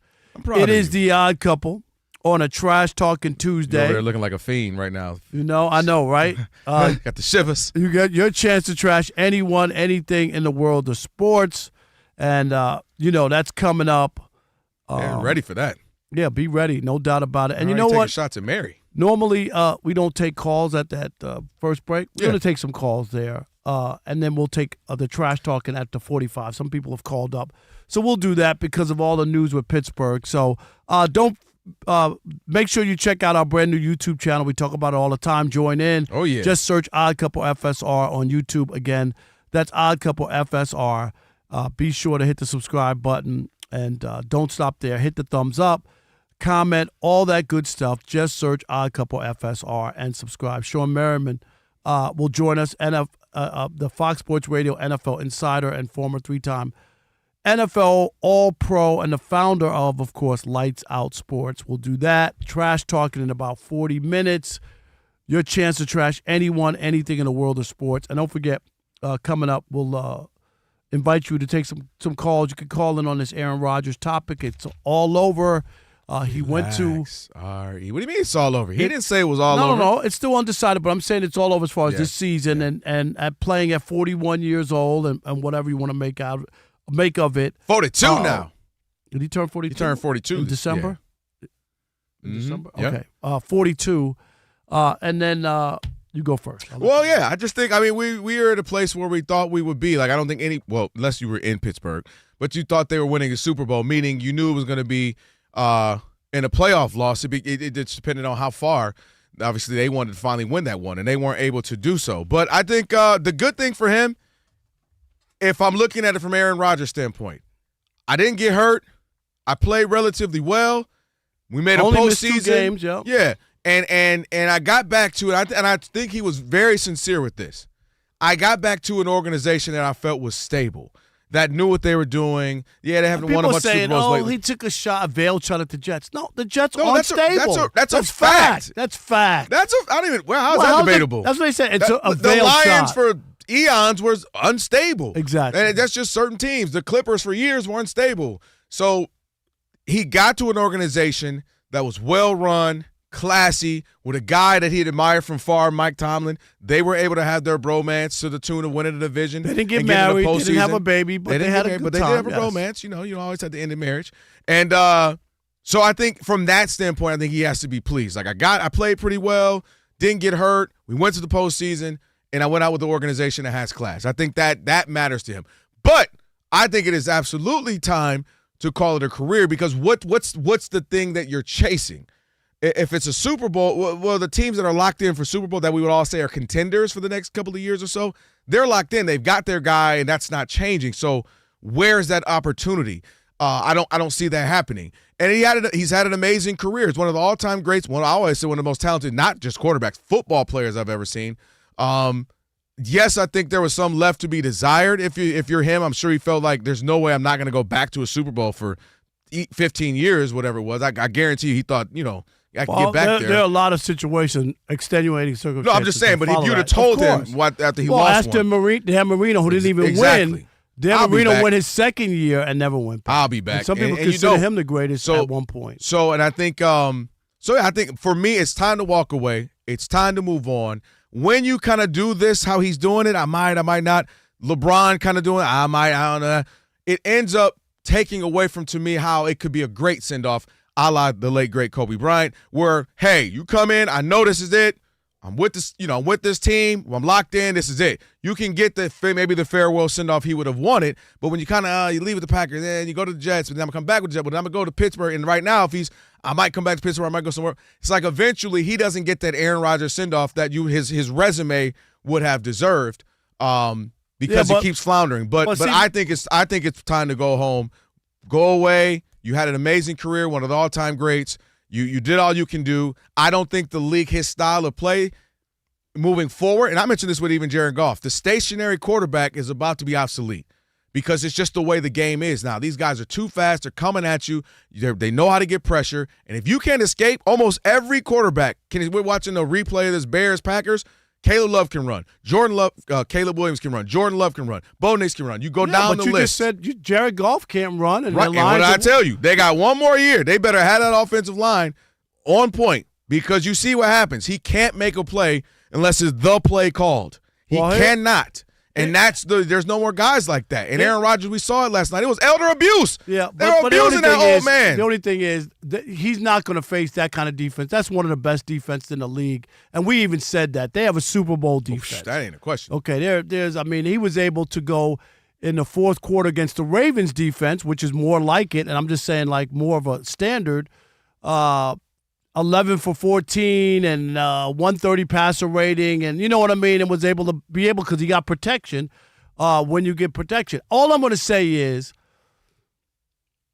I think it could have been very easy for him to just say, yeah, that's it tonight. You know what I mean? And I know you don't want to be rash and then be flippy-floppy when calls come, and I think that's why he did. I think the best part of what happened in Pittsburgh this year is that he did come back and didn't go out on that bad Jets, the way the injury, That's fair. How he played the next year when he came back, because he was really just recovering from that injury. And you can't recover with the Jets. Right. That's still the Jets. And Aaron Glenn is like, yo, okay, we're moving off on you. He goes and helps the Steelers win a division, goes 10-5 in the regular season. So you got something. You went, you won the division, you played relatively well. You know what I mean? And I think that's something that he could be proud of. But if I'm Aaron Rodgers, and you saw Tom Brady play till he's 45. Yeah. And the way that the rules are set up, where they protect quarterbacks for the most part. If this was the old NFL, I'm with you. He should have been out 4 years ago. But they protect the quarterback. That's how Tom Brady was able to play till 45. They don't allow you touch those guys. You know, how many times we see that with Brady during his last, you know what I mean? Yeah. You put a hand on him, it's roughing the passer. Oh, yeah. So if I'm Aaron Rodgers. By the way, Tom Brady be acting like he mad about this. Ain't real football. Tom, you and Peyton created the whole hitting too low, hitting too high, doing it. And it worked for you, and that's why you were able to stick around. Go ask Joe Montana. Tom Brady and Peyton Manning. Right? Boy, Tom Brady be acting like he was playing in the Troy Aikman era, getting hit. Like Troy Steve Young. all those guys. These dudes taking hits are too tough. I'm like, you and Peyton literally went to the league office talking about that. You feel me, Lee? Working in New York, watching what Joe Montana went against Lawrence Taylor and the Giants. Dudes were taking your head off regularly. It was really bad. But my clotheslining quarterbacks is if I'm Aaron Rodgers, I breathe, I take everything in, and I just wait to see. I'm going to wait. Yeah, you know he's going to breathe and take it all in for sure. But I'll wait to see just if there's any interest in any circumstance or situation that presents itself, and he's not any different from any other quarterback. And what I'm going to say to you is, when you think of all the greats, Brett Favre played for the Jets and then went to the Vikings. All right? Joe Namath finished his career with the Rams. Joe Montana finished his career with Kansas City. You know what I mean? Yeah. Peyton Manning Oh, finished his everything career isn't- with Houston. Like John Brady, Elway. Brady left. John Elway. That's what I'm saying. Everything isn't him. Right. Just stay it's one team, John, go out on top. Elway is the anomaly. Everybody else, they got to go somewhere else, play with a couple different teams at the end. So it's not out of the norm. It doesn't mean that he's, look at him going on all these different teams, hanging up. No, this is Joe Flacco, one in Baltimore. He's been on 4 teams. He's been on Dagner 4 teams in the same season. Am I right? Like, you know what I'm saying? So that is kind of what happened. And if Joe Flacco is still in the league and still viable, but he played. No, I'm saying you're leaving out one obvious. You know who you're leaving out right now. What was that? Ponder passing? What you talking about, Joe Flacco? What are you saying right now? Oh, this Favre, my bad. I was saying Brett Favre, the irony of how he and Aaron if that was their last plays, his last play would go, was that a pick 6 for Aaron Rodgers? But Phillip Rivers is where I was about to go. Who just played at Phillip Rivers, he didn't play football for 5 years and came back and got a bunch of starts out the blue. That's what I'm saying. So Aaron Rodgers can still play talent-wise. It's more so why. What's his why? Phillip Rivers said, I couldn't, I would be kicked myself for the rest of my life if I didn't try one more time. Is Aaron Rodgers try one more time? Is it trying to win a Super Bowl one more time or just do it? Well, LeBron ain't winning a Super Bowl. He's still playing. I mean, I do believe LeBron but they don't have a championship team. Can we admit that? What do you mean? What? The They're Lakers. right there. Okay, all right. Right there. They have no shot. All right, that's what I'm saying. No, and, they don't have a shot. and LeBron's still playing, is what I'm trying to say. And that's why I brought him up. And there are a lot of people who want him out, want LeBron out. But that's why I tied he and Aaron Rodgers together, and that it's getting to the point where, I don't know what they're doing it for. And they're both too big. Aaron Rodgers plays the position, meaning he's not, I'm going to just be remember when Deion Sanders came back for the Ravens, he was playing spot here and there, safety, and kind of in and out the lineup. Aaron Rodgers isn't that. You're the starting quarterback. No, it's either start or you're not playing. If he was I love the game so much, I don't even mind carrying a clipboard and clapping and teaching a young guy, that's different. LeBron, same thing. If he were just coming off the bench as a spot shooter, these guys, they suck out the air, out the oxygen out the room because they're who they are. They're going to start. They're going to be big names. They're big personalities. They're big talents. So it becomes what you're saying of, are they going to call it a career? People start looking at their watch. Are you using time up? But the only thing is you just because there's guys who just sit on the bench and clap. Look, Juwan Howard played till he was 55. You didn't even know it. But Phillip Rivers and Joe Flacco are exhibit A on why Aaron Rodgers could potentially play next year. And that's why I think 877-99 on Fox, 877-996-6369. I'm saying if I'm Aaron Rodgers, I'm waiting by the phone. I'm not going to throw in a towel, not just yet.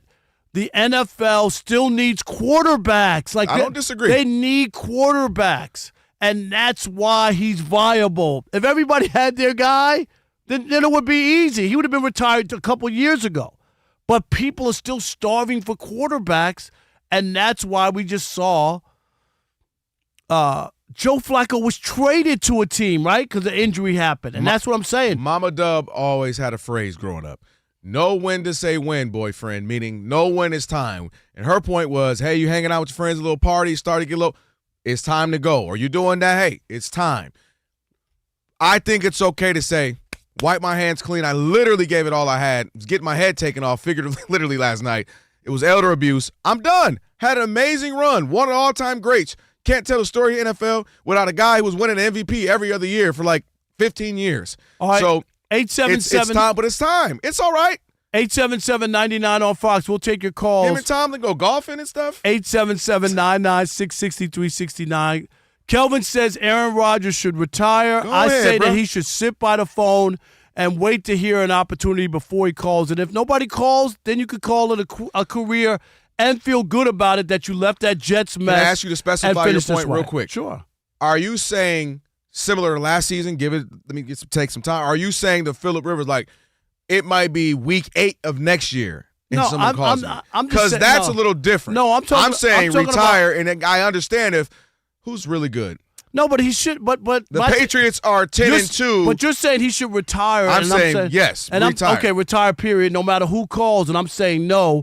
I'm waiting by the phone. Okay? I'm saying now, if somebody called me and they're 10-3, the Patriots or something next year, and they like, we just need you this run, this stretch. That's a little different. Why? I'm saying I don't. If he's done, he's done. Because you can't I do get that. because I No, can cherry pick it. I don't want to go through the rigmarole. Either he can't play I don't or want to go through the rigmarole. No. I ain't trying to go through OTAs with a bunch of young Now guys. you're straddling the I fence. like that. You feel me, You're right? you're straddling I the like fence. that. You call me back. Lee, he's straddling the fence. Josh Allen. Playoff team, No. Yeah, what you say? Hello. Matthew Stafford just went down. What? You guys are what? 13 and 3, and you need me for 1 or 2 games or He's something? still hungover for week 1 through 8. Yeah, All Come right, on, man. 877-99 on Fox. You want to hear from Rob, you? Relax. It is the Odd Couple on a Trash Talking Tuesday. Rob Parker, Kelvin Washington, right here on Fox Sports Radio.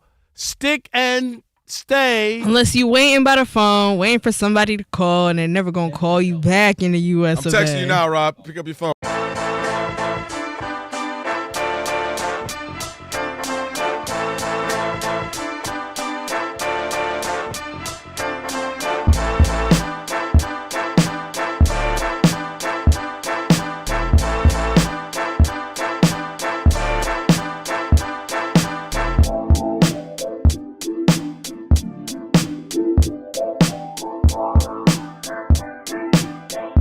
Good riddance to the Eagles.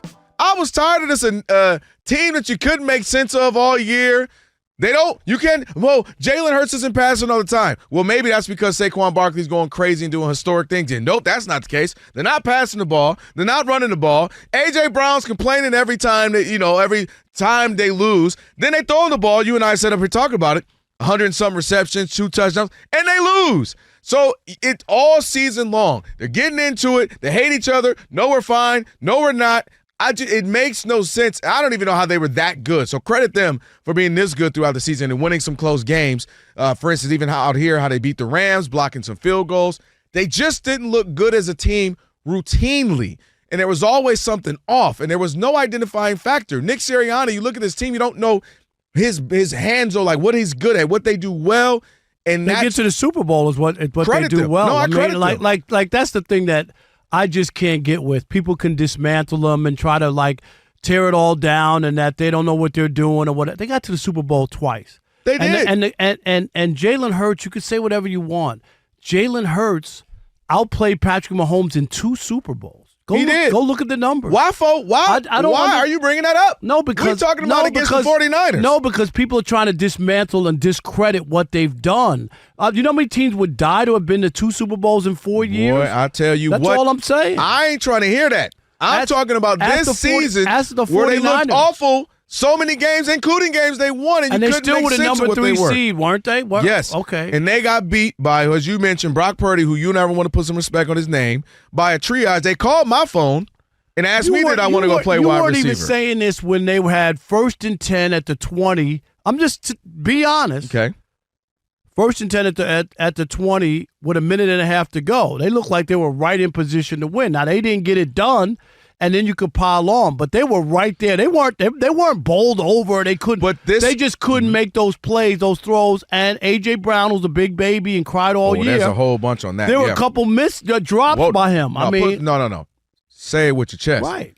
You cannot complain all season long. And then the ball every comes other to you. game, you got something to say. You got the book out. You complain about this. You're going on live Twitch talking smack. You're doing this. You're getting into it with your quarterback, getting into it with your coach. I'm not going to say this. And then key moments in a game to save your season and try to go back-to-back champions, you drop I didn't have them going back passes. to the Super Bowl, but I get what you're saying. Right? Critical passes, Rob. Boom, right there. Jalen Hurts might not be the return of Joe Montana, but he put that right there where you want it. You got to make that and catch. You got to make that catch. And he dropped it. We got Hushmanzada coming up a little bit later. I know he'll have something to say about that. But to me, this whole season, I just didn't like it. I didn't know. Again, they didn't run the ball. They got Saquon Barkley coming off. Could have been the all-time leading rusher. Chose not to, but a historic season. It's not as if they gave up on that because they were passing all the time. But I don't think that they have, let's be honest, last year when they won the Super Bowl, and I told you that I expected them to beat the Chiefs. They had the best offensive and defensive line. Oh, they were grown men. No, they were grown men. They didn't have that anymore. I'm dead serious. But they did. They did at times. You know what they were like? Not what they had their Super Bowl season. You know what they were like? We didn't bad. get to see the full season of this team I'm about to reference because their star, Lamar, in and out. They were very, very much like the Ravens, where every game something wouldn't be off. Like oh, we can't pass the ball, we can't do anything, Jalen Hurts look bad. Or the next game, Jalen Hurts balling out, A.J. Brown's got 100-something yards, but the defense is letting up, or they can't rush it. Saquon's running around with 40 yards, and they just or they don't close out a game well, or they by the hair on the chin, they win this one. They were just a weird team. It kind of reminded me of the Ravens, where you're like, okay, I put up 40 points and you lose. Or the defense is balling, but 40 Lamar's points off. on the road. Right. I mean, and your defense playing great now the last few weeks, but now Lamar's off a little bit. And now this is going great. Did you forget you got Derrick Henry back there? Okay, Derrick Henry's going crazy, but he fumbled. Like, it was always something, and the Eagles were like that. To their credit, they won a handful more of those closer games, and hence why they got the record they got. Right. But I just think this wouldn't have made sense for me, Rob, had they made it all the way to the NFC Championship or the Super Bowl again. Not saying they had to win it, but just I'd have been like, dude, they weren't a good team. Everywhere you walk away, every week you walked away like, who's mad at who? Who's arguing? Is Sirianni mad at this player? Yeah, Is I've seen teams like that. I mean, and I don't want to go too far back, but the Yankees won back-to-back World Series. They fought all the time. The manager, Reggie Jackson. Billy Martin. I'm just saying, like, sometimes that kind of chaos when you have the players. Now, when you're not making the same plays, and you're right, Saquon wasn't the same runner, and a lot of different things. Did he decline, or is it just, like, what changed for them?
First time on the radio, you know that in Detroit, Channel 955.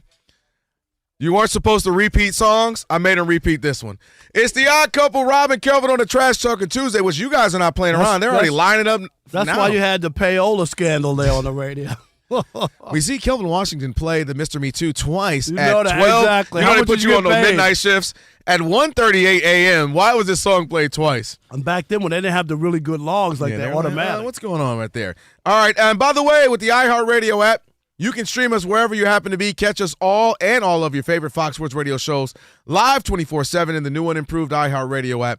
Just search Fox Sports Radio in the app to stream us live all day, every day. And be sure to select Fox Sports Radio as one of the presets in the iHeart app, so it'll always pop up at the top of your screen. Sean Merriman in about 5 or 6 minutes. We'll talk with the NFL former All-Pro about a bunch of NFL headlines. All right, simple. Aaron Rodgers, keep playing, retire. I say retire. You say keep your phone on. You never know. 877-99 on Fox. Who we got? All right, Rockin' Rodney in Waco, Texas. You're on the Odd Couple Fox Sports Radio. What's up, Rockin'? What's going on, fellas? How are you? Yo.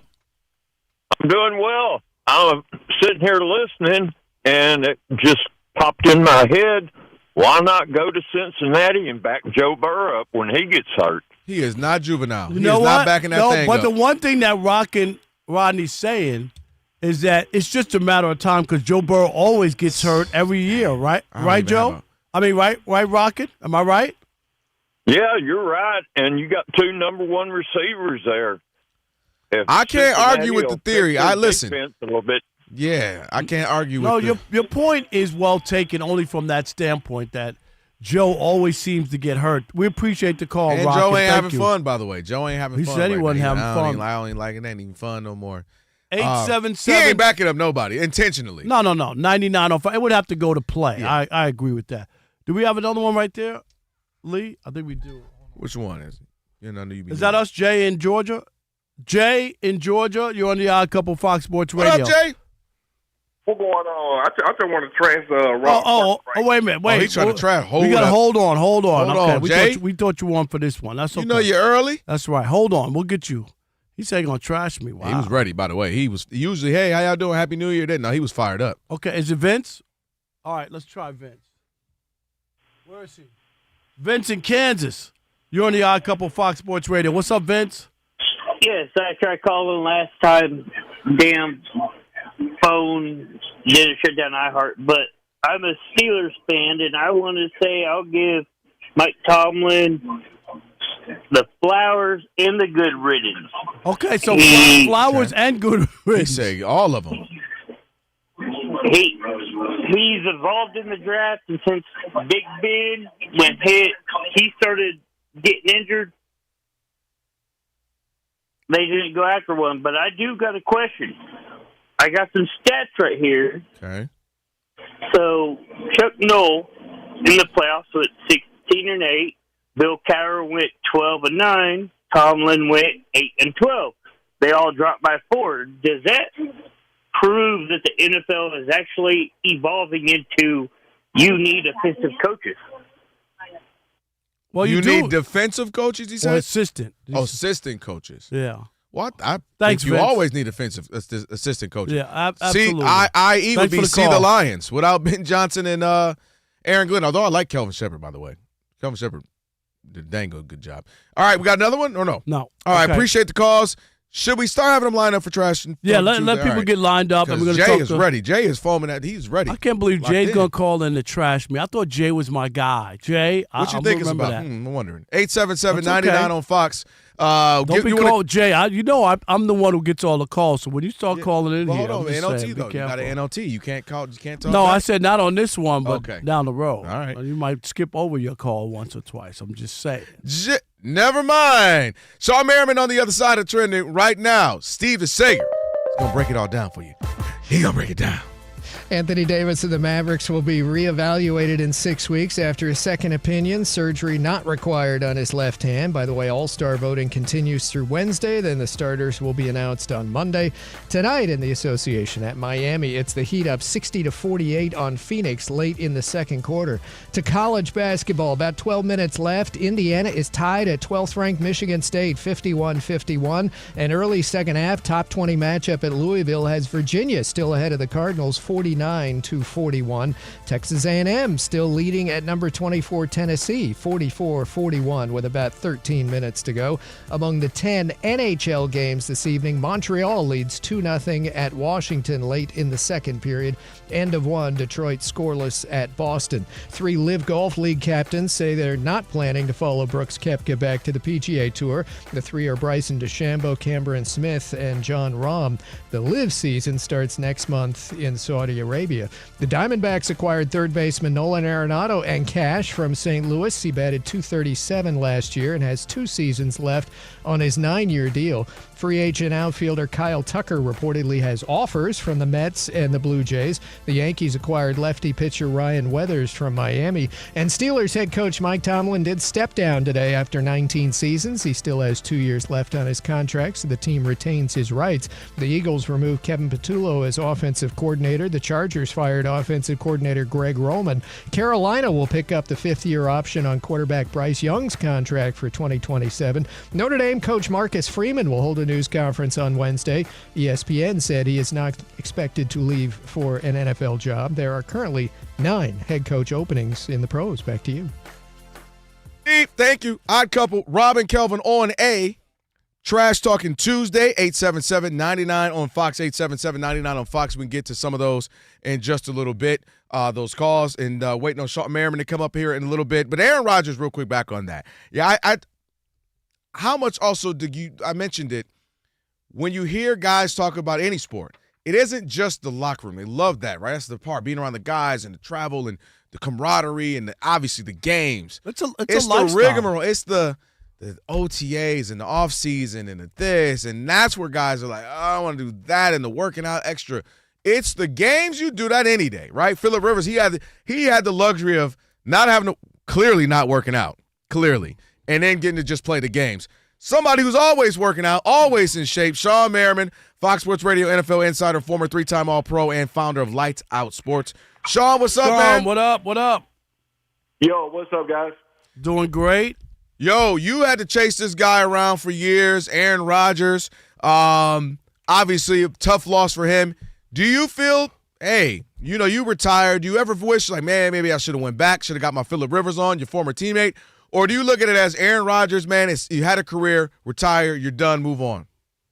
No, I think it's time for him to move on. And you can kind of tell, too, during the year that this is going to be his last year. For one, man, this is, he enjoyed the locker room and the guys who were around, Mike Tomlin.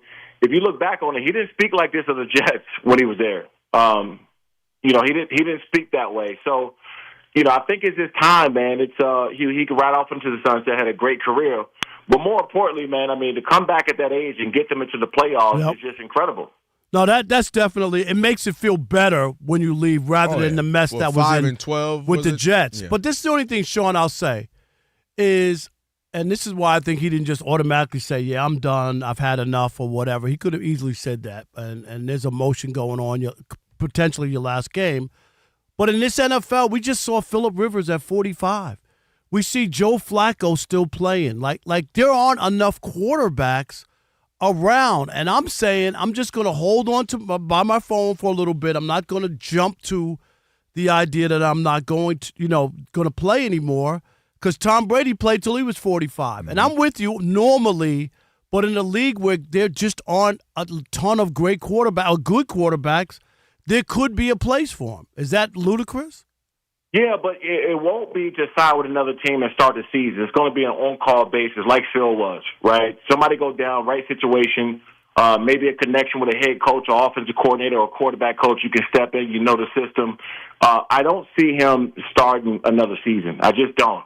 If he does come back, it's going to be because he got a call from a familiar face, from an organizational playbook that he knows, and then he'll go back. But we all know the vet move. We ain't going to training camp. We're not doing none of that. Right. So I think that, if anything, he's going to skip past all that, stay in shape, and then have his opportunity if the time comes. Let me go here with Caleb Williams. Where were you? Because there were a lot of doubters and haters about Caleb Williams, and people look at stats, which are fine, and they are only looking at the completion rate. The other guys who complete 75% of their passes, they don't win games like that. When I'm looking at this guy in the fourth quarter, 25 points in a playoff game in the fourth quarter, and the throws he makes. Where were you before? A lot of people in Chicago didn't want him. They wanted to keep Justin Fields, and they didn't want Caleb. Were you in Caleb camp or out to begin with, and where are you now? So Caleb's from my hometown in Washington, D.C., and I know I've been watching him since he was a kid, and I know his dad and family.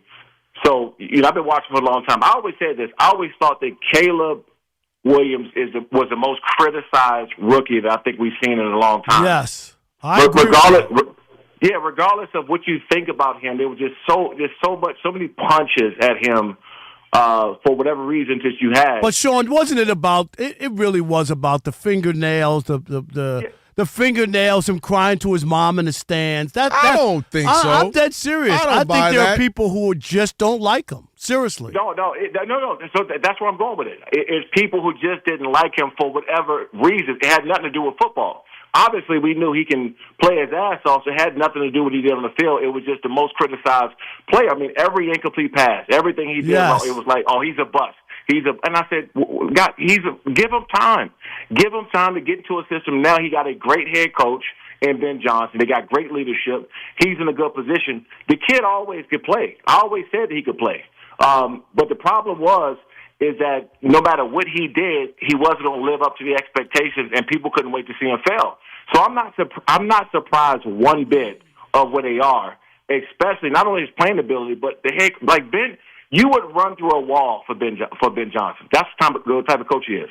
I love the smoke. Ben Johnson, I love it. He wants to smoke with the Packers. He wants to, he ain't trying to make cool friends. I love it.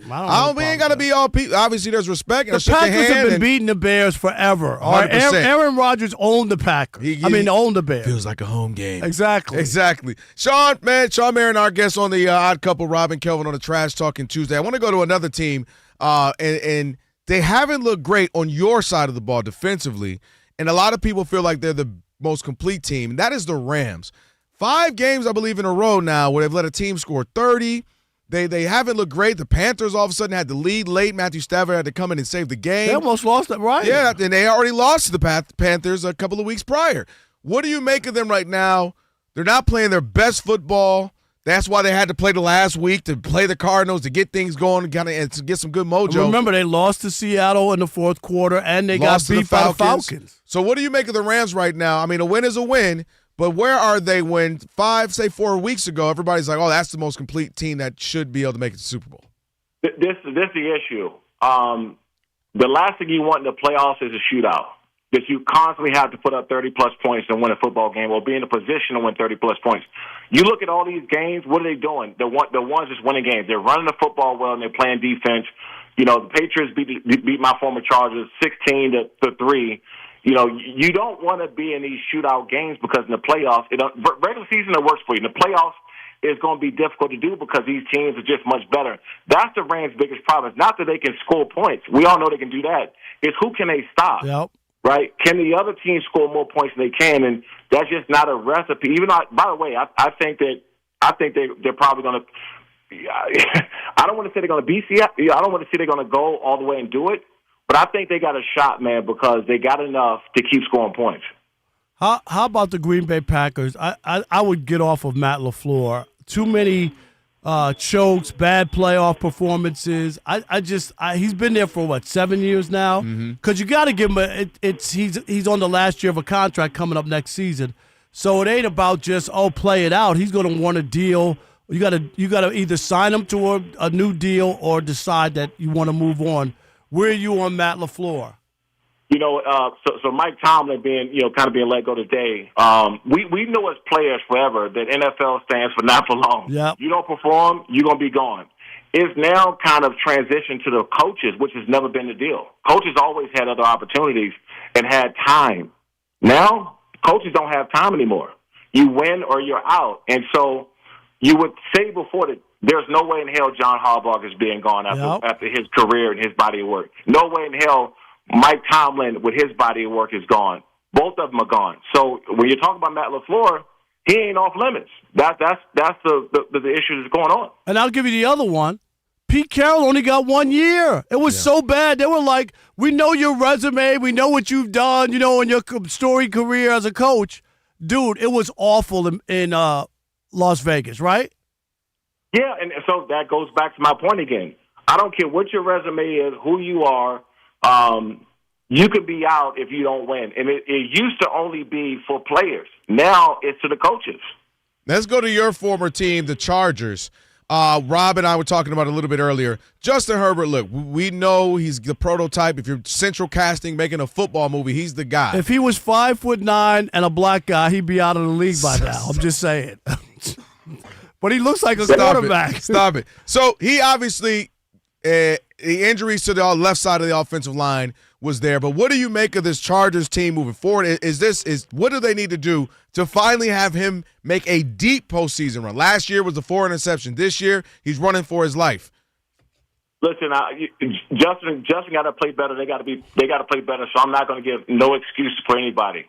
But if you told me before the season happened that Joe Alt, Rashawn Slater will go down for the season, Najee Harris will go down for the season, you're starting your number one running back for number one pick goes down for several weeks. Khalil Mack is down for weeks.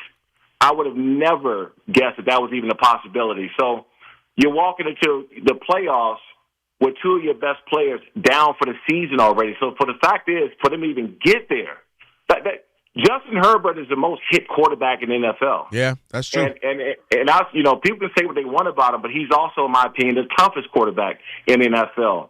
But I don't care how great you are, you can't throw the ball from your back. Getting sacked 4, 5, 6 times a game is never the recipe for winning.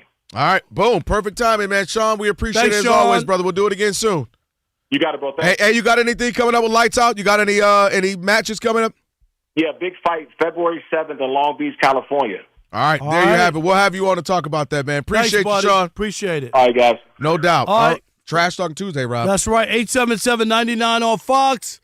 877-996-6369. Line up, and we're ready for you. Come at me. I already know people have been calling an hour ago, right? Jay ready. All right. He told everybody around him, hold on, I got to wait. I got to trash Rob. I'll be there in a minute. Thanks, Jay. All right, Fox Sports Radio.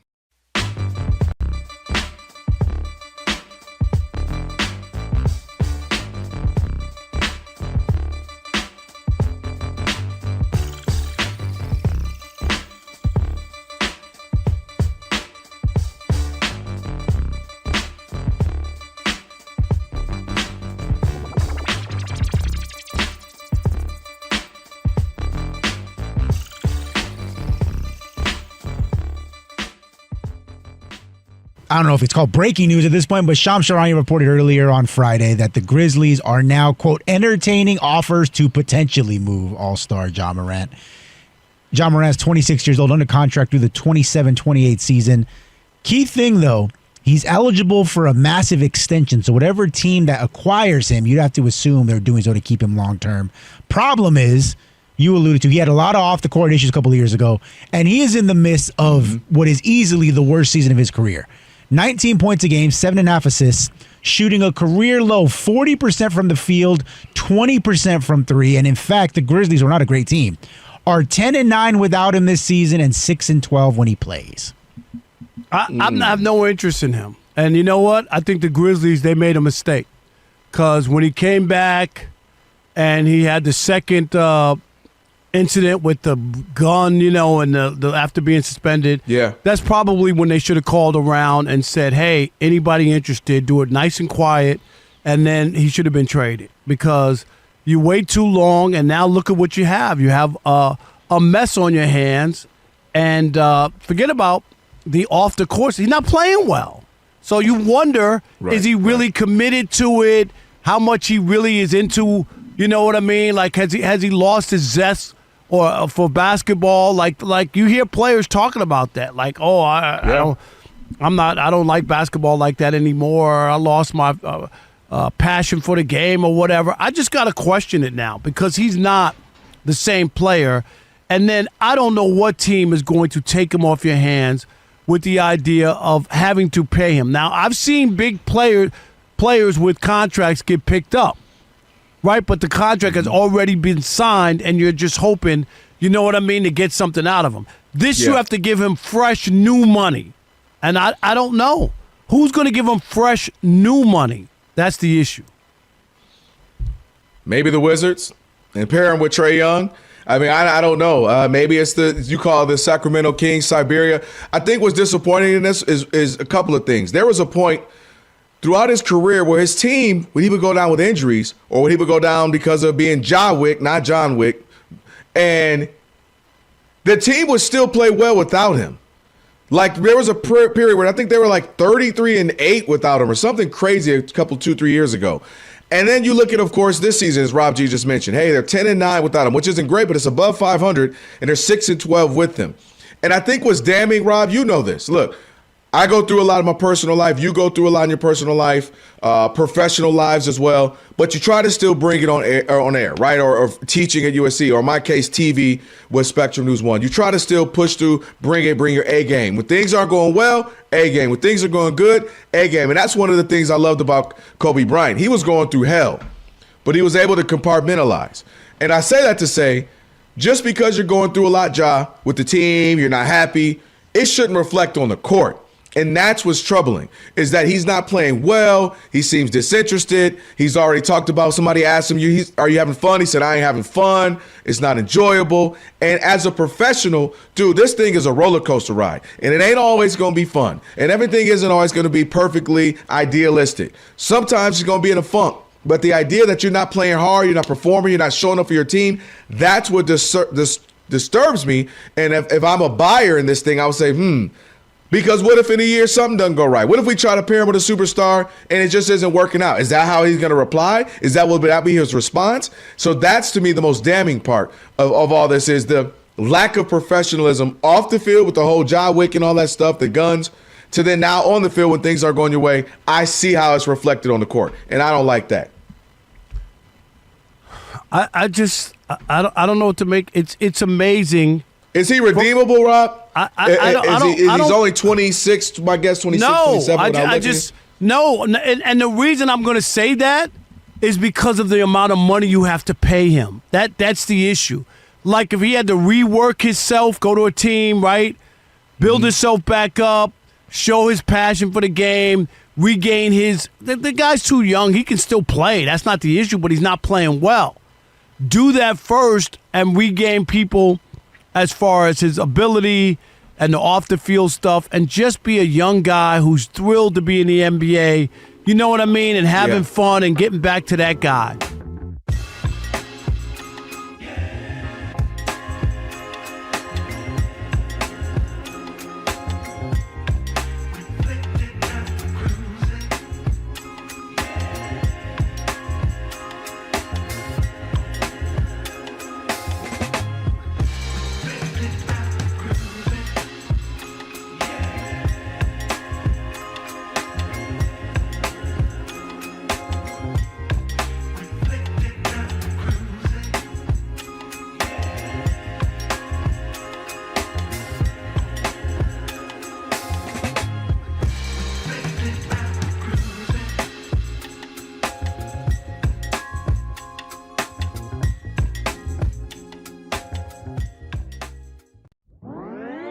It's the Odd Couple. He's Rob. I'm Kelvin. It's a Trash Talking Tuesday. We about to do it our way. If you want to ride, just say. All right.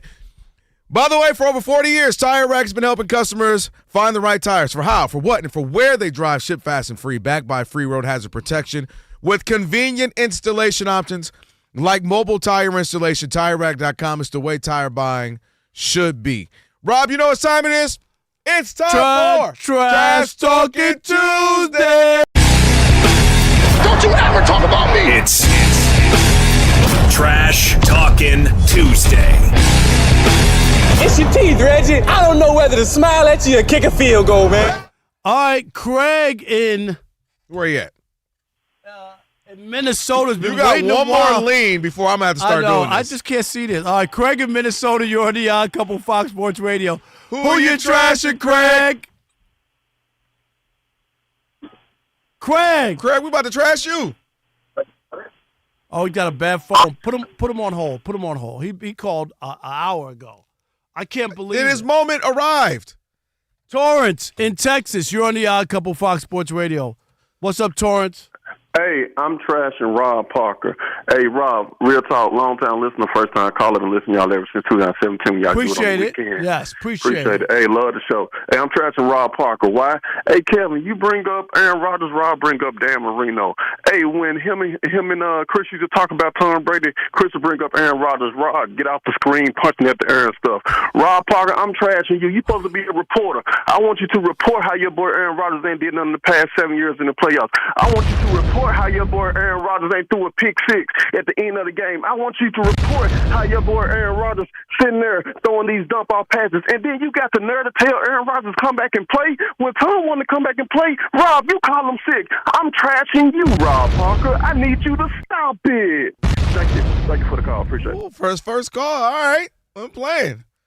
Craig in Minnesota. You fighting for your life You're over on there. the Odd Couple Fox Sports Radio. I'm not saying anything. I'm proud of you. Who you trashing, Craig? Hey, guys, I love your show. I listen every night. Thank you. Thank you, man. Appreciate it. Love it. You know, I'm trashing Mary. You see there? Yes. Mary. Go ahead, Trasher.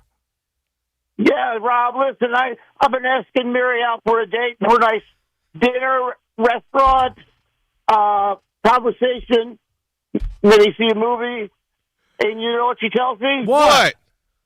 She says, I don't date white guys. What? Mary! Wow. Mary! Wow. I thought you were an equal opportunity dater. Rob, we might have to break our rule and not NOT. We might have to have a response. Wow. We normally don't get a response. Is this true, Mary? Mary, you at least got to cough twice as if it's true or something. Yeah. You know what's funny is like I don't even know if it's true, but it sounds like something I would say. That does sound Hey, wow. Hey, all I'm keep gonna say calling, is, me personally, if it ain't dark, it ain't no spark. I'm so sorry, guys. It ain't all right, dark. all It right, ain't no no, spark. listen, everybody has their preference, but you never use know. that? I'm gonna use Look, Lee sitting over there like, hey.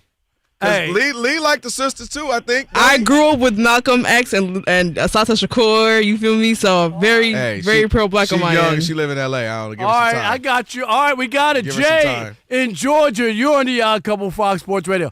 Who Who you you trashing, trashing, Jay? Jay been waiting his whole. He been waiting to get at you. All right, did we lose you, Jay? Hey, what's up, guys? It's Jay up in Georgia. Let me tell you, Rob, I'm coming for you. I know he was All coming right, for you. Sean in Sean. Sacramento, you're on the Odd Couple Fox Sports Radio. Who you trashing, Sean? Yo, I'll go from another mother. Cousin Kelvin and my brothers behind the board. What up, Lee? What up, Mary? Man, first of all, I got to applaud my boy Terrence. Called in with his chest out after I kept egging him on in the odd mob. Called in, gave Rob Parker all he can handle, and I appreciate you, for not giving it back. But, man, I called in to trash LeVar and Brady Quinn. This for you, Lee.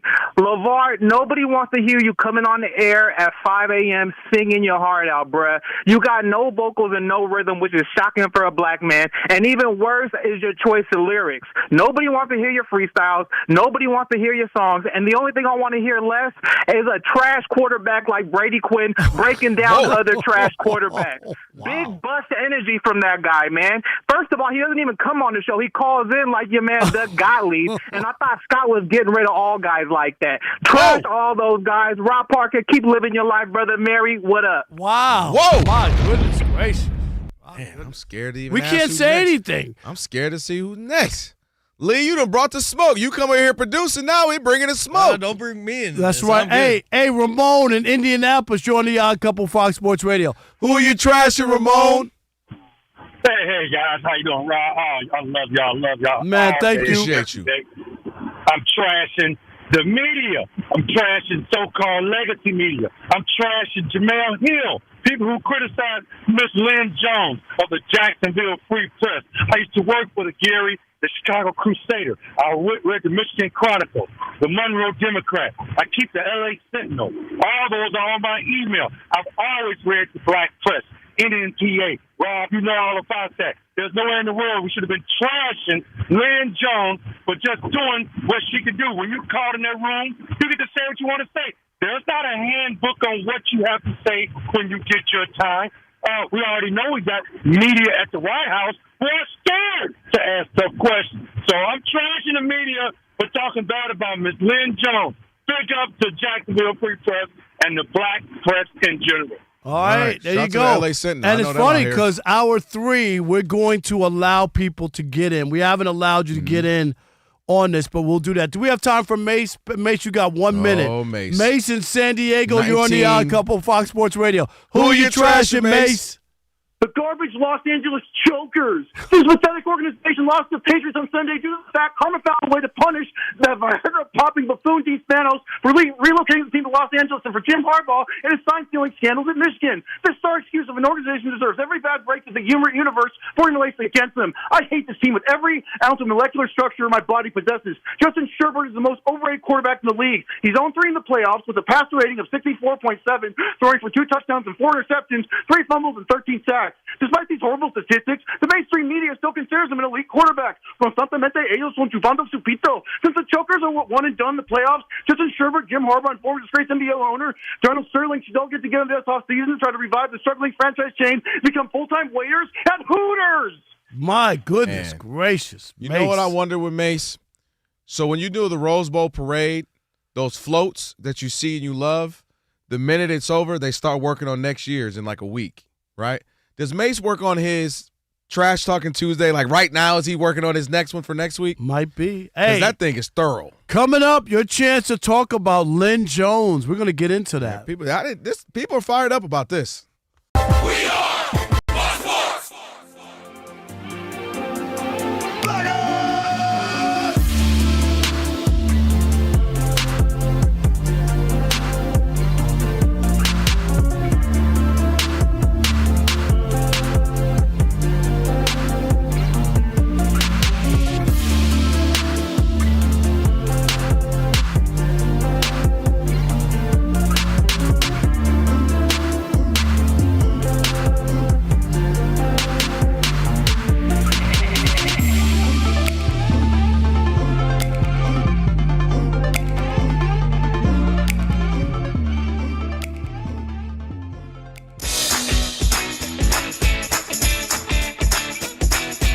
It's the Odd Couple. You know what time it is. It's your boys. Let's get it.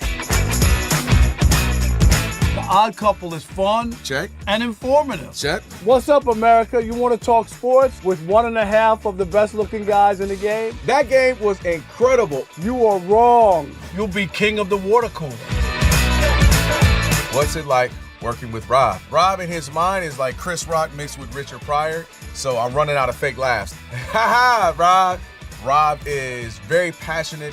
Son, you ain't ready for this. Well, I don't have BS in my game. I'm straightforward. I'm honest. You say Brady's the greatest quarterback of all time, but Eli Manning beat him twice. And, of course, it doesn't hurt that I'm right most of the time.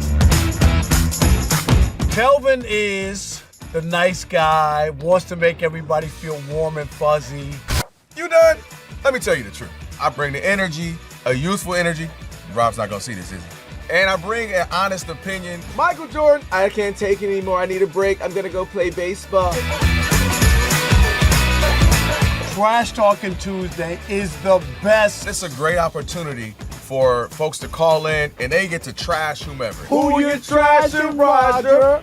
I'm trashing LeBron James and Michael Jordan. Oh, okay. They can't even hold Wilt Chamberlain's shoes. Stop talking about the king like that. It's a new era. Let LeBron be the best, please. I only recognize one king in the United States, and that's Burger King. The connection with the Odd Couple audience is incredible. We really invite them in. And they can relate, whether it be things about our own personal lives or our takes on sports. Love you guys. You guys are killing it. Hey, we appreciate you. Thank you for rocking with your boys. They feel like it's just my guys, just my friends, and they join right in on the show. We talk with the listeners, not at them. Obviously, you can listen to us live, but you can still check out the podcast. You can check out our YouTube. You can check us out on social media. So in any way you want to get it, you can get it. Yes. There's some yelling. It is some hot takes. It's a whole lot of fun. I'll give you that. It is fun. I agree. Begrudgingly. The Odd Couple. Sports talk that's too good and too fun.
Minnesota Timberwolves tonight are without their star Anthony Edwards. Edwards out with a foot injury and Rudy Gobert out after another flagrant foul, and yet Minnesota leads 74-43 at Milwaukee late in the second quarter.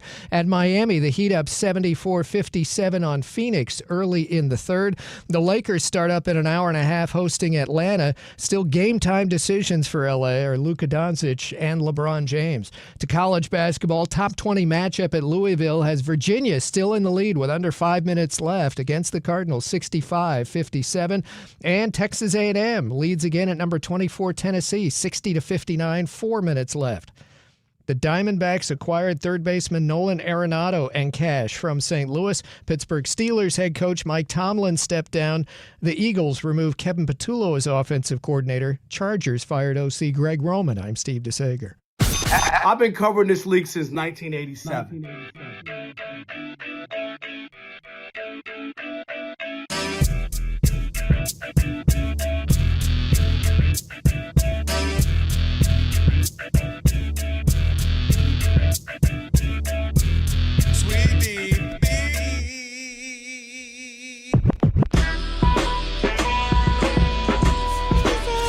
Can this sports writer and this sports fan share a radio show without driving each other crazy? Now, live from the Fox Sports Radio studios, here's Fox Sports Radio's Odd Couple, Rob Parker and Kelvin Washington. Hour number 3 here on the Odd Couple, Rob Parker, Kelvin Washington, Fox Sports Radio. Be sure to check out our brand new YouTube channel. That's right, very proud of it. Keep subscribing. And to find us on YouTube, just go to Odd Couple FSR. That's it. Again, Odd Couple FSR. Be sure to hit the subscribe button. Don't stop there. Hit the thumbs up icon and comment away. Let us know which one is the odd one. That's obviously Kelvin, right? Check us out. They already know it's you. On YouTube and watch us live. Just search Odd Couple FSR. My phone just rang. Rob's the odd one. They already subscribe. Texted me Put now, your phone down. Put your phone down. Over here too. Okay. And coming up in about 28 minutes, George Reister.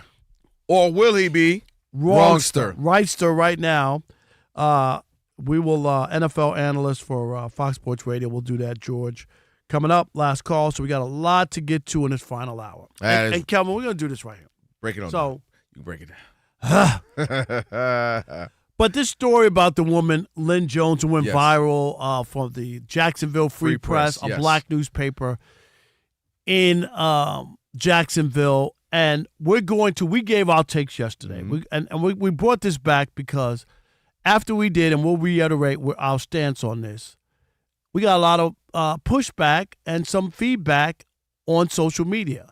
And we're a show that likes to include you, give you an opportunity to hear your voice. It ain't just Kelvin and I talking at you, okay? We just, that's not the kind of radio show we want to do. And shout out to Elijah too, because he puts together great stuff for socials, and that's part of where you're talking about the pushback, I should say. Exactly, that you we all had saw. a lot to say on them socials, so we'll get to that. So let's kind of reiterate. So set it up. We can hear our believe we got that and all that. Okay, go ahead. Lynn Jones again. If you all recall, right now after the game, Liam Cohen's up there at the presser. She has an opportunity to speak. Here's what she had to say.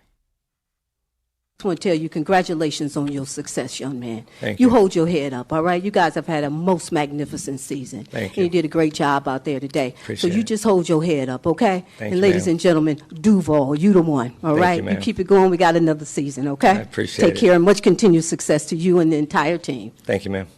So that's what she said there. I just threw up in my mouth. And you and others threw up in your mouth, and tell the people why you threw up in your mouth. I'm a trained journalist and been practicing journalism for 40 years.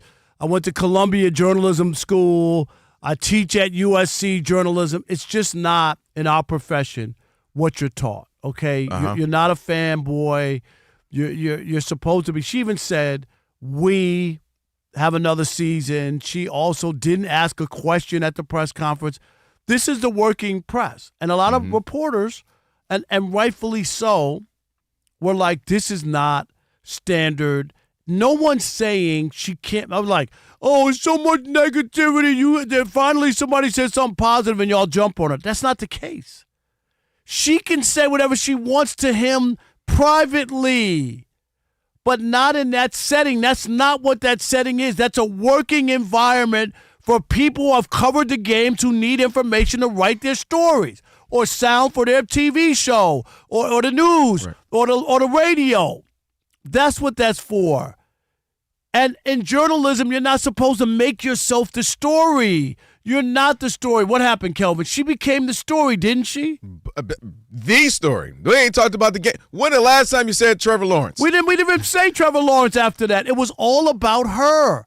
That's exactly what you don't want. So am I condemning her, saying she's the worst person in the world and all that? No. But if you ask me journalistically, is that correct? I call it improper and unprofessional. That is not the place for that. Just like if she was a fan and went up there and said, that was a piss-poor performance, coach. You know, we deserve better than that. That would be out of line, too. And that would be and they would trash her. Same, types of conversations, but the other way. I think this is where it gets complicated. And I mentioned this yesterday, but maybe I didn't do a thorough enough job. I really do believe the contrast in media. For instance, the Jackson Free Press. I have no idea. I ain't in Jacksonville or Duval, so I don't know what all they're doing. And she did that as well. I know. And she did do that. So, but I'm glad you said that. Mary, you got that? The reason why I referenced that is because her saying Duval lets me know, oh, this ain't going to be a normal, hey, coach, you guys, we're 3-10 on third downs tonight, da-da-da-da-da. Because she made it very much about the fact that he was putting on for the city. And she was looking at it as, you put on for our city, you put on for Duval County, you put on for the people. We usually having rough seasons. We were finally good. And she took that approach. And I think that is what made people who are journalists, who've been doing this for years, who are coming to cover the game, talk about third downs, first downs. And I think this is why they got upset. So what we're witnessing, Rob, is in real time online, journalists like yourself, 40 years in the game, and others say, hey, that's not how we do things. That's not how we conduct the business. This is not how you're supposed to go. The fans, all they see is a clip. Well, that was a cute interaction. What's the big deal? So where the contrast happened to me was journalists explaining journalism to fans who don't necessarily care to hear about all that. All I know is a lady says something really nice to a kind. What's the big deal? It was 27 seconds. I don't understand why it's a big deal. When people, again, who have been in this profession are saying, that's not how you do it, that's not how you do it. I had to earn my chips. I had to fight to get in those rooms, and this is how it would have been, and she's wasting time because people are on deadlines. Everybody doesn't get a There's question. only 5 or 6 questions, and that's a waste of a one. People aren't going to get that unless they've worked those rooms, because to them, what the heck was the big deal? It's just a swipe for me. I swiped on my timeline. I heard a lady say something nice to a team that fought hard, that usually isn't great. Now they finally had a good season. They overachieved. What's the big deal? And no one's ever going to understand that. They're not in NABJ, National Associated Black Journalists, or NAB, National Association of Broadcasters. They're not any of that. They didn't go to Walter Cronkite School of Journalism. At Arizona State. At Arizona State. They didn't go to Columbia Journalism. They didn't go to all these things. That will make no sense to them. I heard a lady say something nice for 20 seconds. What's the big deal? Right. What you don't understand. Yeah, I'm glad they schooled them on how to say it. What they don't, you just said it. It's not an endless shrimp question session. You know what I mean? Where everybody gets to ask any question they want all day. That's it. It's not. They usually come out and they say, hey, Coach Gear, he's going to answer a few questions real quick. Exactly. And it starts. And so I believe she is a very talented and great journalist. And I don't know her work. I don't know that. I'm saying I don't know her work, so I'm going to give her that. So I'm going to give her that. She's had I don't know that. I don't know that. I don't know her work. So this is her doing something that, again, I've been in those rooms. All right, here we go. Question. If I'm in there and they ask her that, I go, anyway, and I literally don't even think twice about it because I'm ready to get to my question or I'm ready to write down whatever your question was. It didn't bother me that much. But again, I know purists. That's the key part. I've talked to people in their profession. We casuals say something about their profession. I gave an example of meteorology. If you say, man, it's crazy we had that snowstorm, they get us. No, actually, that was a meteorologic winter forecasting. They know the exact proper name, and they school you, and they get upset about it because you don't understand. They went to schooling for this. They know this. And that's what a lot of journalists are doing. They're saying, hey, I know what I had to go through to get in those rooms. I know what it's like in those rooms. You don't ask those questions. The average person is not trying to hear that. They don't get that. They heard a lady being nice. What's the big deal? Right. And there's the contrast. People who do this for a living, who are baffled because they never would have done that. They don't not allowed to do this. Not your job would have been mad if you did that. If you were at the Free Press in Detroit and they heard, all right, Rob Parker, Detroit Free Press, go ahead, and you said that. Hey, yeah. I'm so look, sorry. you can't even think of saying I can't it. even. You can't even muster yourself to say. I'm just trying to come up with an hey, idea. Rob Marinelli, great season. You know the Lions fought hard. You can't look at you. No, I'm not. Get this man some Pepto-Bismol right now. You would have been in trouble. Your job would be like, yo, what are you doing? It's the Free Press. We don't go out like that. We don't say those kind of things. But the average person just doesn't get that. But here's That's my the thing, disconnect. though, is when people who are in the business try to explain to you, listen. And you don't have to, but understand what we're trying to tell you. You're not in this profession. So if you don't know and you can't figure out why, listen to people who have been, I raise my hand, 40 years. I've been 40 years. I'm not just telling you this because I want to attack some woman who works for a small community paper in Jacksonville. It just was very odd. And the other thing I thought, Adam Schefter he thought it was a cute exchange too. But don't forget, Adam Schefter also got caught sending his stories to the general manager of the Washington football team, which is, again, against journalism and ethics. that goes to my point. And Adam Schefter, he ain't thinking like that. Attacked him during that. He is not thinking like that as a traditional journalist. And we have now mixed in the Pat McAfee's like, wow, you guys are just haters, and he's not anything close to that. I don't know He's that. An entertainer. What I'm saying is the average person doesn't know that now. So this person's a journalist. A lot of the people they see on TV aren't journalists. The people they read, the people that pop up on their timeline aren't journalists. They didn't go to school of journalism. They don't have that background. They can do whatever they say. And last point, even politically, it's gotten convoluted. You watch Fox, you watch CNN, those primetime shows, those aren't like, journalists reporting. They're giving opinions. But Fox isn't even. You know what it is. It's not a news outlet. It's considered FCC and entertainment industry. It's not. They don't know that, people Rob. People who watch that, they don't understand. They don't know that's allowed to be entertainment. It's an entertainment network. It is not a news. And that's my point. People have no people idea. turn on Fox News, thinking that, or sometimes they turn on CNN and they hear the opinions of the primetime shows, those primetime hosts. There's opinions and how I feel. They can say, can't believe he would do that. Can't believe, roll his eyes, say that. You're not supposed to do that in traditional journalism. It's supposed to be unbiased and partial. So that's my whole point, is where this gets mixed in. And the purists had a moment where they were upset, and the average person didn't get why you're upset. Because we keep seeing people blur the lines. And I understand that. And that is why people in this profession have pushed back, because people think because they have a blog or they could do TikTok, I got these phones, or do a phone something, that they're journalists. And people, they're not. They're not trained journalists. They aren't. So every time you blur that line and push it, people in the I'm glad we got to that point. That's a reason why people push journalists, back on that. Educated journalists were offended by that. The average person doesn't get it because they don't necessarily know what that is anymore. And so what's the big deal? I see her do that. She does that. He does that. They do that. Right. They're mixing up all, and maybe I'm thinking everybody's 80% of the people they name aren't journalists. And because we aren't applauding a team or trying to comfort a team, we're haters. You're a hater. We're negative. No, we're not. It's the same thing with, and I do news in the morning. It's the same thing with the news. Oh, you're protecting such and such. No, I have strong opinions about certain things. You're doing it right. That's not what I'm being impartial. We're giving you the facts straight down the middle. This is what it is. It is what it is. And so people are like, oh, y'all not doing it. No, people have become unfamiliar with objectivity and just being straight and impartial and straight down the middle. All right, here we go. 877-99 on Fox, 877-996-6369. Your chance. We want you to call in. Your chance on this Lynn Jones controversy, this viral question asked at the Jaguars press conference. Are journalists overreacting? Are they yes? Are they okay with this? Are you okay with this? Did you love what she did? Do you think she was out of pocket? Where are you on this? We want to hear from you. We saw the pushback on social media. Here's your chance to join us here on The Odd Couple. All right, it is The Odd Couple, Rob Parker, Kelvin Washington, right here on Fox Sports Radio. And you know what you need to do. Stick and stay. America.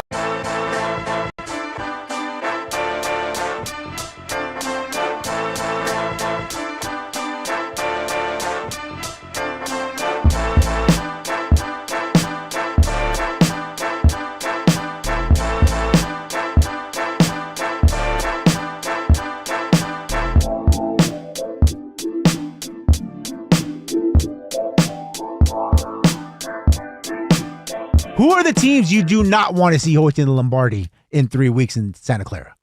All right. Well, it's tough in the NFC because there's two that I'm not that thrilled about. Okay. You got the two? Who are they? The Los Angeles Rams. You hate Matt Stafford that much? I didn't say who said I hated him? I don't hate him. Is it because it would ruin your Stat Padford moniker that you've made so much money off of? And the Seahawks and Sam Darnold. Sam Darnold. You would rather, okay, so Rob, playing that, you would rather see Bryce Young and the Carolina Panthers in the Super Bowl. Is that my only options? No, I'm just saying. You're saying these are the two teams in the NFC I don't want to see in the Super Bowl. But I have to pick one because I can't do both. Okay? Yeah, you're fence sitting. I'm asking you. Yes, who are you talking about? Pick one. We don't do fence sitting on the odd couple. If I have to, I'm going to say the Los Angeles Rams. Why? And I saw them at the end of the year. I know that they've had this year and all the stats. Matthew Stafford has put together a ton of stats. What do you got? 46 touchdowns and all that.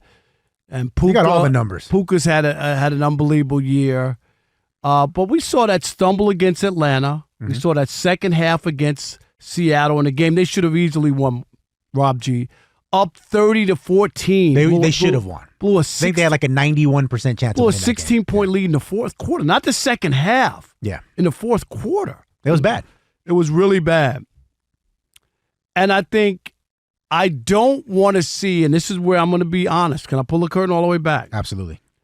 I think Matthew Stafford would get an unfair rewriting of his career if they were able to win. Okay? And Which you don't think he deserves. Right. Yeah. What I mean by that is they already went to the Super Bowl before he got there. Mm-hmm. They already had the pieces parts. They had the infrastructure. It was already set up for him. He wins the first Super Bowl, Rob G. How many interceptions did he have in the Super Bowl? Because remember, he didn't even win Super Bowl MVP. That would be Cooper Kupp. He had 2 interceptions in that Super Bowl. He also had a big one that was dropped in the NFC, right? Okay, they won. I'm not taking anything away from them. And I think when you have a guy who was never up for All-Pro, his career, right? All-Pro, only made 3 Pro Bowls in 17 years as a quarterback in the NFL. And all of those stats that people point to were stats that I watched as meaningless stats. That's why he has a nickname. What was trending Sunday, Rob G, in his final game against the Cardinals? Stat Padford. Why would that be trending for a guy who's going into the Hall of Fame, a Hall of Fame quarterback? Why would that be trending? Because he was lighting up a bad team. Because he was padding stats. Exactly. He was trying to win the MVP in Week 18. Exactly. And it worked because now he's the favorite. And playing against, but I don't know, it's automatic. But I mean, like, in some people's eyes, the stat padding works. Right. But if you really looked at it, in those other 2 games where it was really important, it didn't happen. And he had that really bad 3-interception game against the Falcons. So I think that would be one team. And the second would be the Broncos in the AFC. Don't want to see the Broncos, and that's because I think Sean Payton is too smug.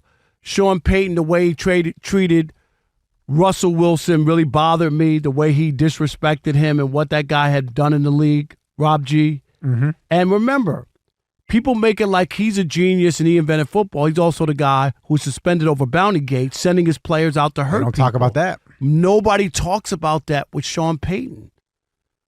So I'm not a Sean Payton guy, and I'm not a Matt Stafford guy. So those are the 2, if I could say, 2 teams I don't want to get to the Super Bowl because it enhances their story. Sure. Sean Payton's already won 1 Super Bowl. Matt's already won 1. Yep.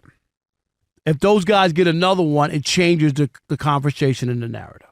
Okay. So if I remove the Carolina Panthers, that's why I was giving you a hard time with that, because I don't think they deserve to be in the playoffs, right? Because they're 8-9. I but take them off the table. But they beat the Rams down there, which is but then crazy. they also lost a winner-take-all game and still got in because of some backdoor cover with the Falcons. So take them off the table. I'm with you on the Broncos in the AFC. I do not, other than the Sean Payton stuff, which you so eloquently put, I'm not a Sean Payton guy. You've known that for a while. I don't need to see the 26th rated quarterback and a middle-of-the-road offense in the Super Bowl in a game that's going to be 13-7 and you're going to win on the last-second field goal one way or the other. Like, if you watch football and you don't just look at the end, I know all you say is short menu wins and losses. If you watch football, you cannot say with a straight face the Denver Broncos are the best team in the AFC. No, they had a lot of that Chiefs magic from a year ago. Where everybody knew watching the games this team is not as good as the record. And did we not say that all year with the Chiefs last year? Mm-hmm.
Fox Sports Radio, Odd Couple, Rob Parker, Kelvin Washington on a Trash Talking Tuesday. A spirited one. She might as well be Lynn Jones. I'm just saying.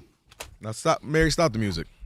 Now, I would not let you just disrespect Lynn Jones like that, okay? Maybe you don't agree with her shouting out Duval and all that, but dang it, she's been doing great work for 25 years out there in Jacksonville. You ain't read one story at the I'm about to Google it right now. Okay. Dang it.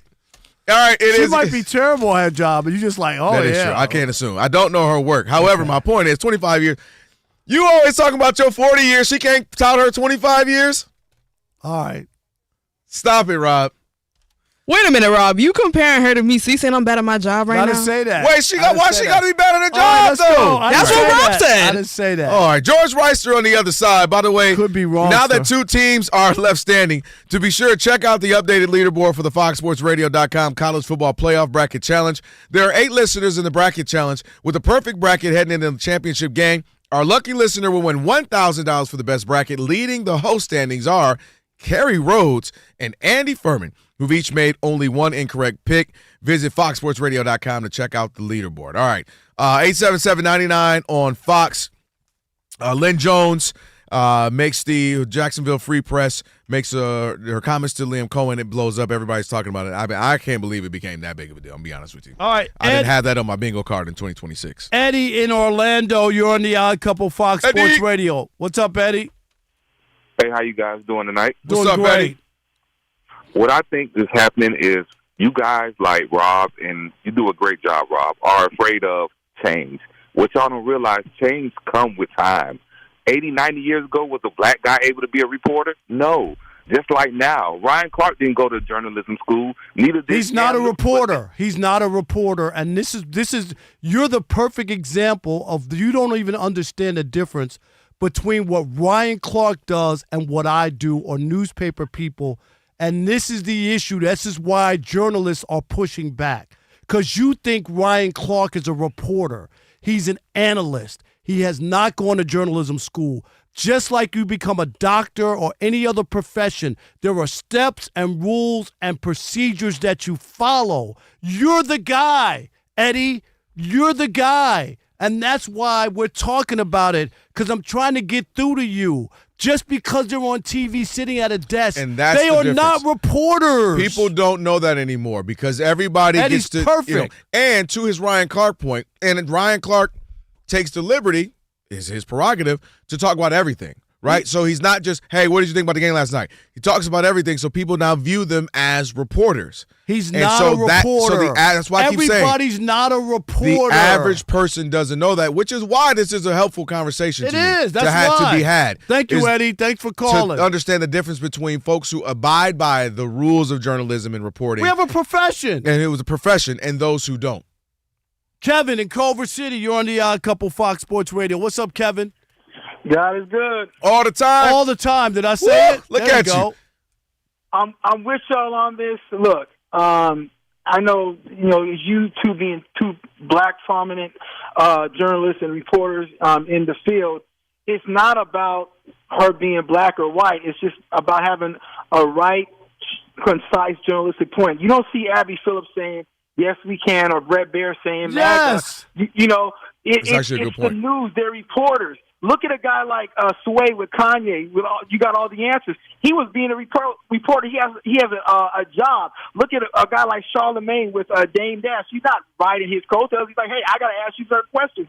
So as journalists, I can't see Jamel Hill doing that, or Michael Eaves. It would never happen. It would never happen. Or Michael Wilbon saying that, hey, hey, Duval. Like, it discredits the question that the fans want. We want to know what happened in the football game. I was like, are you going to give him his Capri Sun and his fruit snacks and his cupcakes after that? Right. Saying, good job, guy, good job. I mean, come on. Like, what is this? Ask him the right question. I don't care if you're white, black, or purple.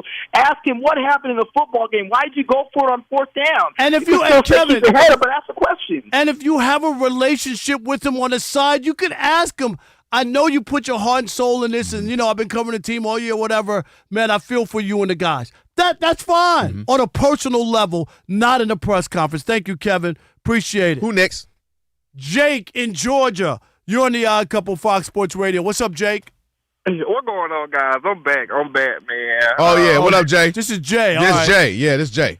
Yeah, when I called for trash talker earlier today, my daughter's birthday, man, and right when I was about to click, if you don't get off the phone with us and go celebrate your daughter's birthday, happy birthday! Go ahead, Jay, real quick. Go ahead. I wanted to talk to Rob because I think Rob Parker's been a little hypocritical because I remember back in 2008 when the Lions were winless and Rob Parker asked the coach, "Hey, do you wish your daughter would have married a better defensive coordinator?" Y'all leave Miss Lynn alone, man. No. Okay, can I give you the difference in this? Yes. As a newspaper columnist, I asked him all the questions about what had happened in that game earlier. Go watch the entire interview. This is at the end of the interview. As a columnist, I was looking for color. And if you go watch that question, Kelvin, I said, and Jay, I said, on a lighter note, looking for color, hoping he would give me something, you know what I mean, for a column that I could get from the coach. I'm about to look at this. I'm about to Google this right now. You know what I mean? That's what it said. See, Rob, what Jay's saying is you lucky we didn't have Instagram and Twitter back then. You'd have been getting Lynn Jones right now. We'd have been the Lynn Jones would have been Rob Parker. No. Thanks for the call, Jay. Appreciate it. You already had one though.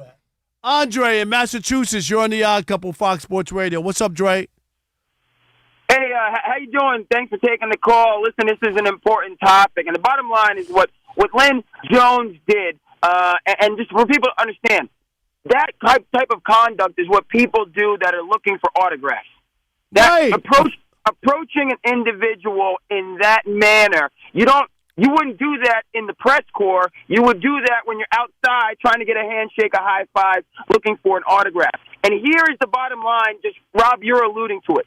What journalists do is add to the body of knowledge, okay? They increase what we know. Yes. When you're doing journalism or an academic, in order to move up, you need to make a contribution that's not already there versus somebody that's gifted, that's bright, that has all these, and somebody that's a boy, have all these, but you haven't proven up against criticism that you're doing something that others haven't already done. Okay, and so that's where the rubber really meets the road. Investigative journalists tells the community and society what we didn't already know. Yes, they're digging. They're going in to get the information to present it to you. Now, Dre, this is what I think.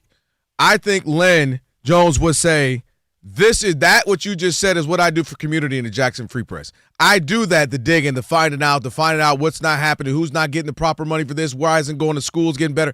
I think for her, this was just an opportunity to shout out a sports team that's bigging up our community, brought pride and help to our community. And that's the difference, again, when I was out talking about this yesterday with Rob, and I said I think she viewed this as an opportunity to say thank you for building up the camaraderie and the morality. I get it. And I'm saying, I don't think she viewed it as I'm doing some anti-journalism. It was a thank you to you for what you did, especially her being a local community grassroots outlet. And I think that's what it was.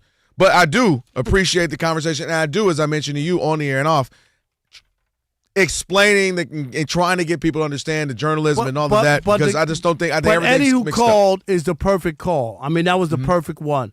Because he's sitting there thinking Ryan Clark is a journalist. Oh, well, he's on TV talking about. Well, you know why, right? Right? Your boy, your favorite person, Draymond. Yeah, him too. He thinks he's new a media. reporter. That's your problem. You old media, Rob. They're That's what new they're saying. media. It's You know what media. new media is? New media is we don't want to be criticized, but we criticize the players, but we don't want you to criticize. The same people who ripped Charles Barkley and Kenny Smith and those guys, right? First they said they didn't want me or Skip or Stephen A. to say anything because we didn't play in the league. Then you have the players, and they don't want to hear them guys because they're old guys and they're jealous because they make more money. Turn around and do it. Right? Like Draymond has to apologize every other week for calling somebody something like Dak. All right. Good stuff. Love it. We don't always have to agree, but we have some great conversation. George Reister, could be wrongster, on the other side. Depending on what he says, right. We'll talk to him in a minute. Right now, Steve DeSager going to get you set on what's trending. Hey, Steve. Hey there, let's look at the NBA scoreboard because Phoenix has come back to tie Miami as they start the fourth quarter. It's 92-all. Suns outscored them by 17 in the third. Houston has the lead, 71-70 over Chicago mid-third quarter. Minnesota's without Anthony Edwards tonight, foot injury, without Rudy Gobert, out after another flagrant foul, and yet the Timberwolves lead at Milwaukee 85-62 in the third. New Orleans with a 9-32 record has a home lead against Denver, 77-71. Mid-third quarter. Anthony Davis of the Mavs will be reevaluated in 6 weeks after a second opinion surgery is not required on his left hand. To men's college hoops, top 20 matchup at Louisville went to Virginia over the Cardinals, 79-70. On FS1, 7th-ranked Houston out to a lead of 31-15 against West Virginia late first half. They're in overtime at 24th-ranked Tennessee. Vols lead 73-71 against Texas A&M. Kansas out to a 20-9 lead in the first half against number 2 Iowa State. The Diamondbacks acquired third baseman Nolan Arenado and cash from St. Louis. Among the 10 NHL games tonight, Montreal is tied with a minute to go at Washington 2-2. Calgary tied at Columbus 3-3 with 6 minutes to go. Tampa Bay tied at Pittsburgh 1-1 with under 2 minutes left in regulation. 3 LIV Golf captains said they're not planning to follow Brooks Koepka back to the PGA Tour. The 3 are Bryson DeChambeau, Cameron Smith, and John Rahm. Notre Dame football coach Marcus Freeman will hold a news conference on Wednesday. ESPN said he is not expected to leave for an NFL job. There are currently 9 head coach openings in the pros. Steelers head coach Mike Tomlin stepped down today after 19 seasons. He never had a losing season, but lost his last 7 playoff games, the last 5 by double digits each. The Eagles removed Kevin Patullo as offensive coordinator. The Chargers fired offensive coordinator Greg Roman. Carolina will pick up the 5th-year option on quarterback Bryce Young's contract for 2027. And the Ravens say they want to renegotiate the contract of quarterback Lamar Jackson by March to lower his cap number. NFL free agency starts in March. Back to you. All right, Steve, have a great night. It's the Odd Couple, Rob and Kelvin on a Trash Talking Tuesday. You guys put in the work with that last hour. Appreciate it as always. And by the way, Aleve is here to help you keep your New Year's resolutions on track. With up to 12 hours of body pain relief per dose, Aleve keeps you moving with long-lasting body pain relief so that you can achieve your goals. Use as directed for minor aches and pains. Check it out with our guy George Reister, Heisman voter, college football playoff and NFL analyst for Fox Sports Radio. George Reister, give him a follow as well. You can watch him on CW doing some college football analyst work as well. Don't be George Wrongster tonight, George. Man, it's always Reister. It is always Reister. Hey, by the way, Rob, now that he's been doing his TV stuff even more, boy, he's starting to look clean on TV. He getting extra with it now. It's like, all right, settle down with the pocket squares and the tie clips and everything. Boy, That's all that Batgirl money after the CW canceled the show. You know, they have money. Stop it. See, there you go. Hey, all right, we'll start here. Aaron Rodgers, what do you do? Retire, come back, and how do you make it just this whole season with the Steelers? And again, if you're him, what's your thought process right now? First of all, I've never been a person to tell somebody that they should retire and hang it up, because professional sports is such a weird thing, because you're either in the club or you're out of the club, and once you're out of the club, there's no coming back in unless you're Phillip Rivers. So if his heart still wants to play, he should still pursue it. However, on the other end, there is not a single solitary NFL team that should be trying to get Aaron Rodgers. So how did Phillip Rivers play then? How did Phillip Rivers play this year, 5 years out of the league? How is Joe Flacco still playing? Oh, okay. No, I'm asking you. You just said that there's no way, but Phillip Rivers hadn't played for 5 years. No, I said that nobody should be asking. I'm saying that going into the season, that nobody should be looking for him as their starter. If they get into a jam like the Colts had, where everybody is hurt and you need somebody to be able to step in and just be competent, then sure, halfway through the season. But I'm saying nobody should be going into this off season saying, "Oh my God, I can't. We're an Aaron Rodgers signing away from a Super Bowl."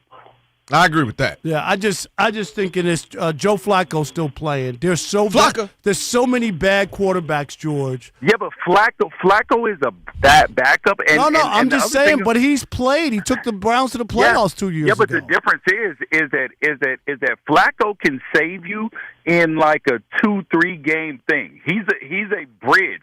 As soon as you get across the bridge and you're asking him to keep the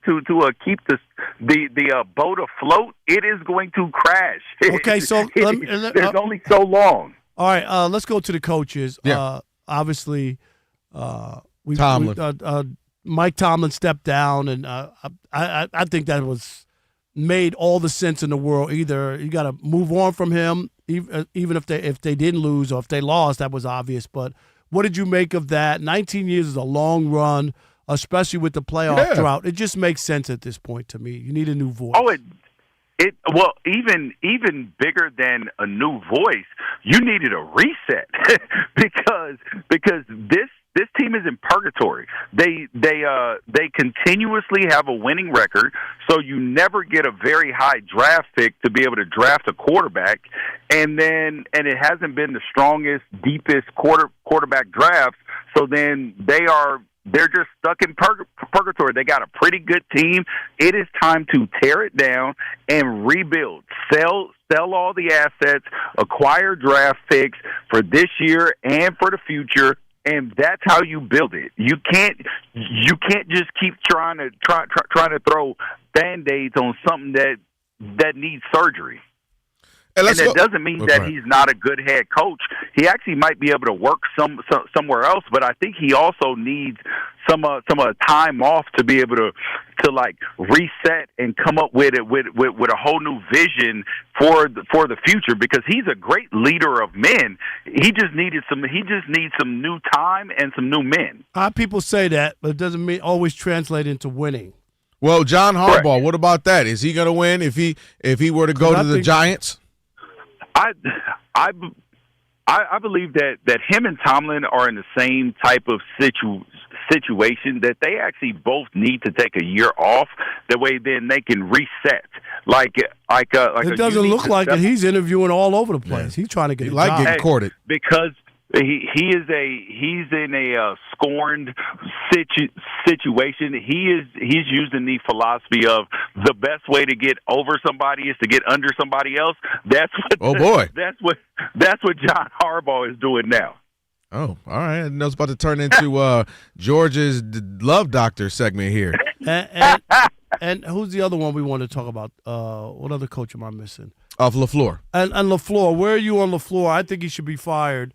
They just have, to me, it just continues to happen. You can't give up 25 points in the fourth quarter. Or a few years back, not go for a touchdown when you're down 8 with a little over 2 minutes left at the 8-yard line. Ready to say, you know I would have fired Matt LaFleur. I agree. After that, if you are, it was a couple years ago when Aaron Rodgers was still there. Yep. They were.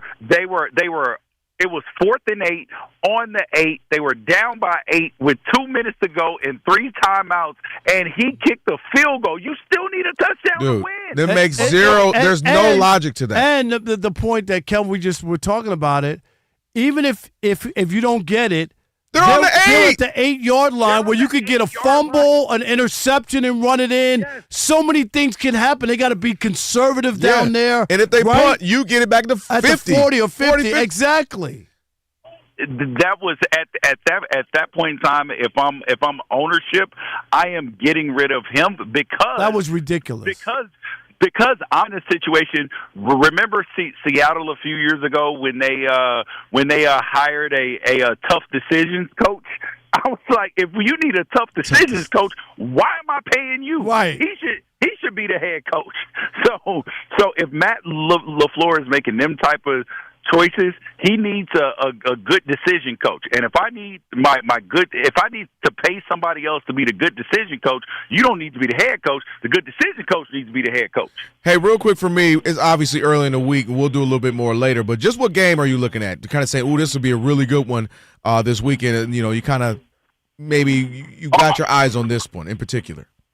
Oh my gosh, I could not in any way be more excited to see what is going to happen with these with these Chicago Bears. And the main reason is because they have been living on the edge. They have been living on the edge all season, and they scraped by against the Packers. And we're going to see because Caleb is talking big and bad, but the Rams coming into town. And also, it is going to be cold out there, and I will never forget what it is like to play in Chicago late in the season. Dude, I bought a $3,000 cashmere coat, and I thought I was going to be cute. I got off the plane because you don't go inside the terminal, you just walk down the stairs. Right. And I hit that corner, that wind went up under that jacket and disrespected that coat so badly. And I was like, I never wore that coat again. I called the tailor and was like, you got to take this thing back. This thing cold. Yeah, it's a different cold, man. Exactly. That's going to be a good one. We got some good good games this weekend. You know what? I'm going to say this. The Bears remind me of the Indiana Pacers. When they made their run to the finals, they kept winning games. They had no business winning with shots and plays at the end. It drove them all the way, right? Yeah, all the way to the championship. Going crazy. No, that's a good one, Rob. I'm not mad at that. Yeah, but you can't win a championship like that. You can get close, and the Bills are doing the exact same thing too. That's why I don't think the Bills or the Bears can win a championship this year. Yeah. All right. Well, we're gonna find out. That is why they played the game. We got you on tape. If one of those win, you're gonna be George Wrongster. Okay. Hey, remember it, write it down, take a picture. I don't give a whoa. There you go. All right, George. Thank you, buddy. man. Thank you. All right. Last call, Rob, 877-99 on Fox. If you want to get in, it's your chance to do so. Hit your boys up. It's The Odd Couple on Fox Sports Radio.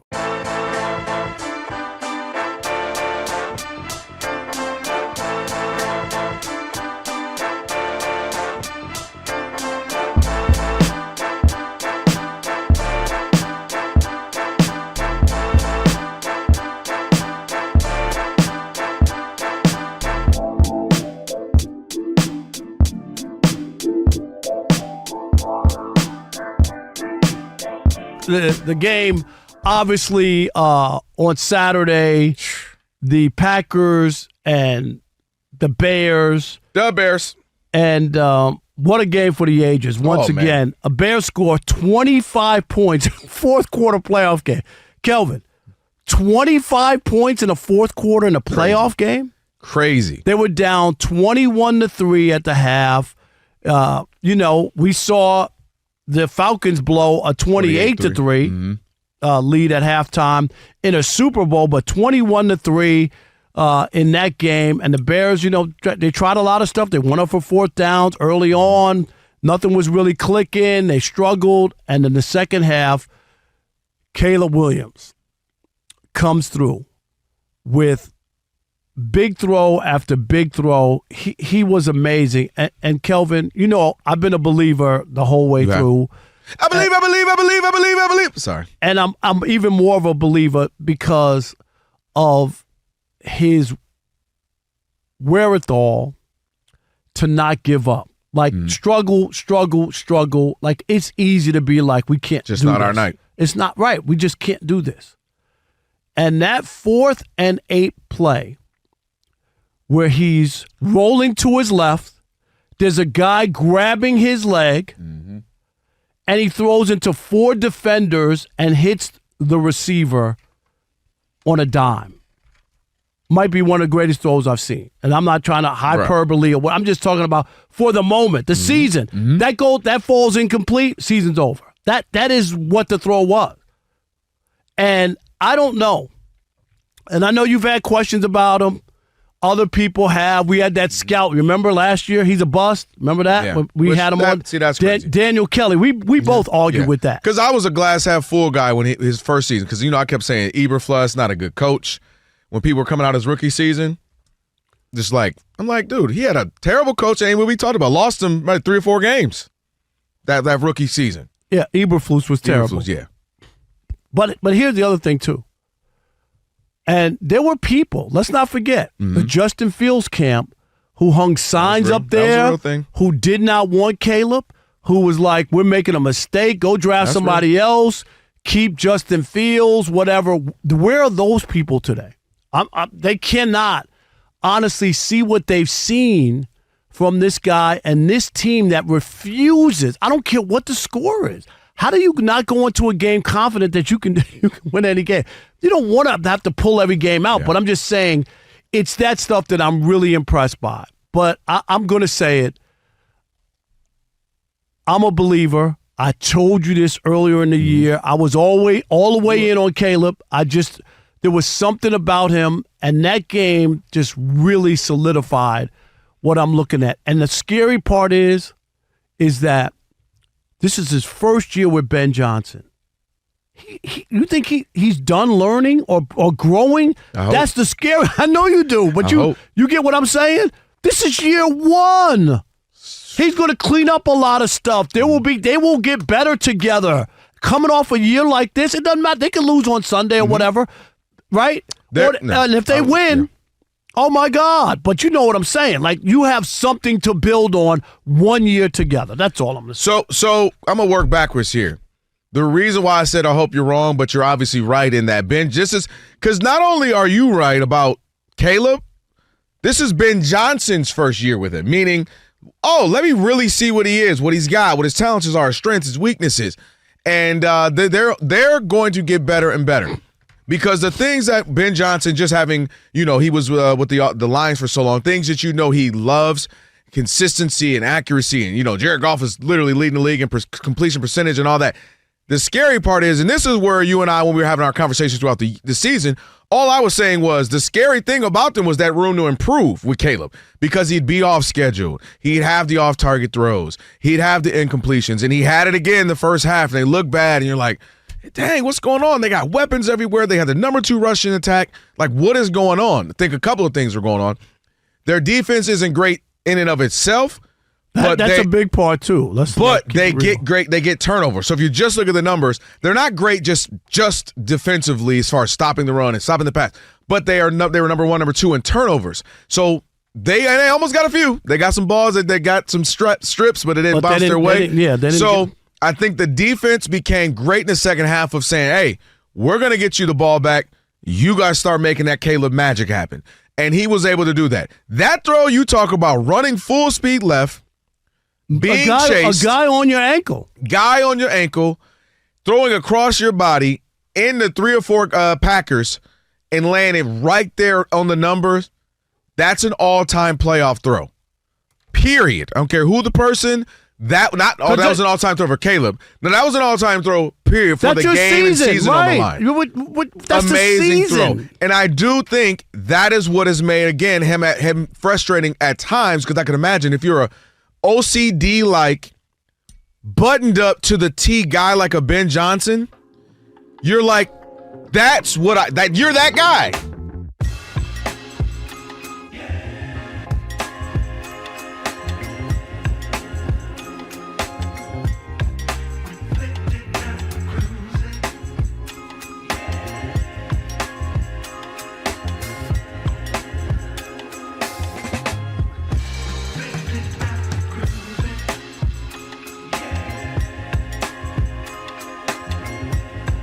Where people actually dance together at clubs. I remember that. Now all the guys dance by themselves. Seriously, look at their phones. Sparkler girls come out with the marquee. It's unbelievable. I see all the videos, and they're all doing the same dance. They feeding each other, or whatever. Yeah. Well, that's you and Rob G. What is that?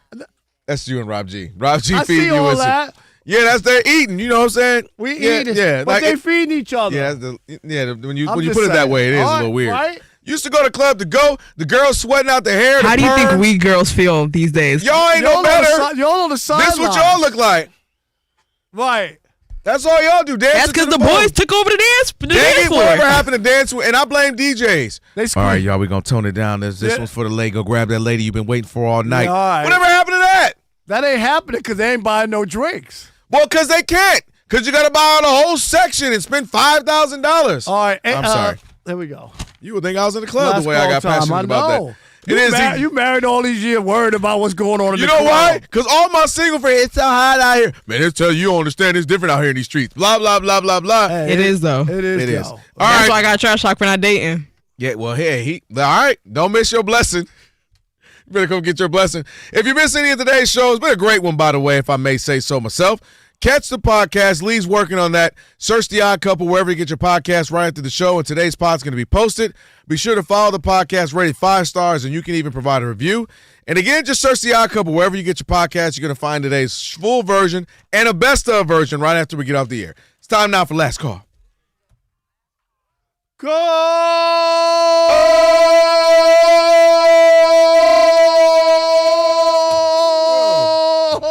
You know I'm still getting my lungs back. Yeah. Who we got? How about Fred in Montana? You're on The Odd Couple, Fox Sports Radio, and you are the last call. What's up, Fred? Okay, could I get your thoughts on the Chargers? Oh, that was the easiest question in the world. They're bad. They can't protect the quarterback, and Justin Herbert hasn't won a playoff game. Man, I need all my questions. We need another one. Hold on. Orlando in El Paso. You are the last call, I think, here on The Odd Couple, Fox Sports Radio. What's up, Maybe, Orlando? we'll see. Hey, what's up, guys? What up, Orlando? Orlando, you got 1 minute. Go ahead, my man. Hey, guys, what's up? Listen, Rob, I agree with you in regards to the Jacksonville reporter. Very unprofessional. Right. The second thing is I'm trashing the New York Jets. Have you seen what Robert Saleh has done with those nobodies? And the New York Jets didn't get a single interception this year. Yeah. And to Woody Johnson, I want to play the top one clip last year for Rob Parker when he went off on Jerome. I don't wish you a Merry Christmas. Oh, man, that was... That's what I got to say about it. Yo, all right, Orlando, imagine me sitting here, Orlando, in real time. Thank you. I'm like, did this man just say I ain't wishing you a Merry Christmas? I was that upset. That was funny. No doubt. Hey, I don't know what you're going to do for Valentine's Day. You ain't wishing nobody a happy Valentine's Day. When is that? What day is that? February 14th. You know, I remember. Stop acting like you don't have to get her something. My first wedding anniversary, took my wife to Hawaii for Valentine's Day. Nice. No, I shouldn't say that. We went to Paris for the weekend. Ooh. That was the first Valentine. Can you imagine that, taking your wife to... Nah, you set the standard too high, bro. Yeah, and then after What's that... next, Jupiter? It was ridiculous. How you follow that She up? didn't know where we were going. I was like, just look at the clothes I have laid out on the bed and pack accordingly. What, you have a beret? What you have? It was a surprise. And look what it got me. It got me nothing. It got me 5 years of anguish. Well, I'm just saying. It got you 5. I can't even believe she still likes you. She cool with you after all the way you be acting. Nah, it's okay. It's okay. I'll be all right. No, we know you'll be all right. When I retire, I might get married. Just you'll be invited. Look at that. Now she got to get you when you're old, tired, and beat down and wore out. Hey, I guess I'm ready now to settle down. I need somebody to cut my toenails, wash my hair. Can you take me to my doctor's appointments? Hey, baby, take me to my doctor's appointment. No, that's too hot. My oatmeal's too hot. All right. Cool it down. You trying to burn my tongue? Burn my tongue. Hey, you ain't gonna be in the prenup. The Jason Smith Show with Mike Harmon is coming up next. I never miss your radio show. I never hear it, so I never miss it. Did you hear that?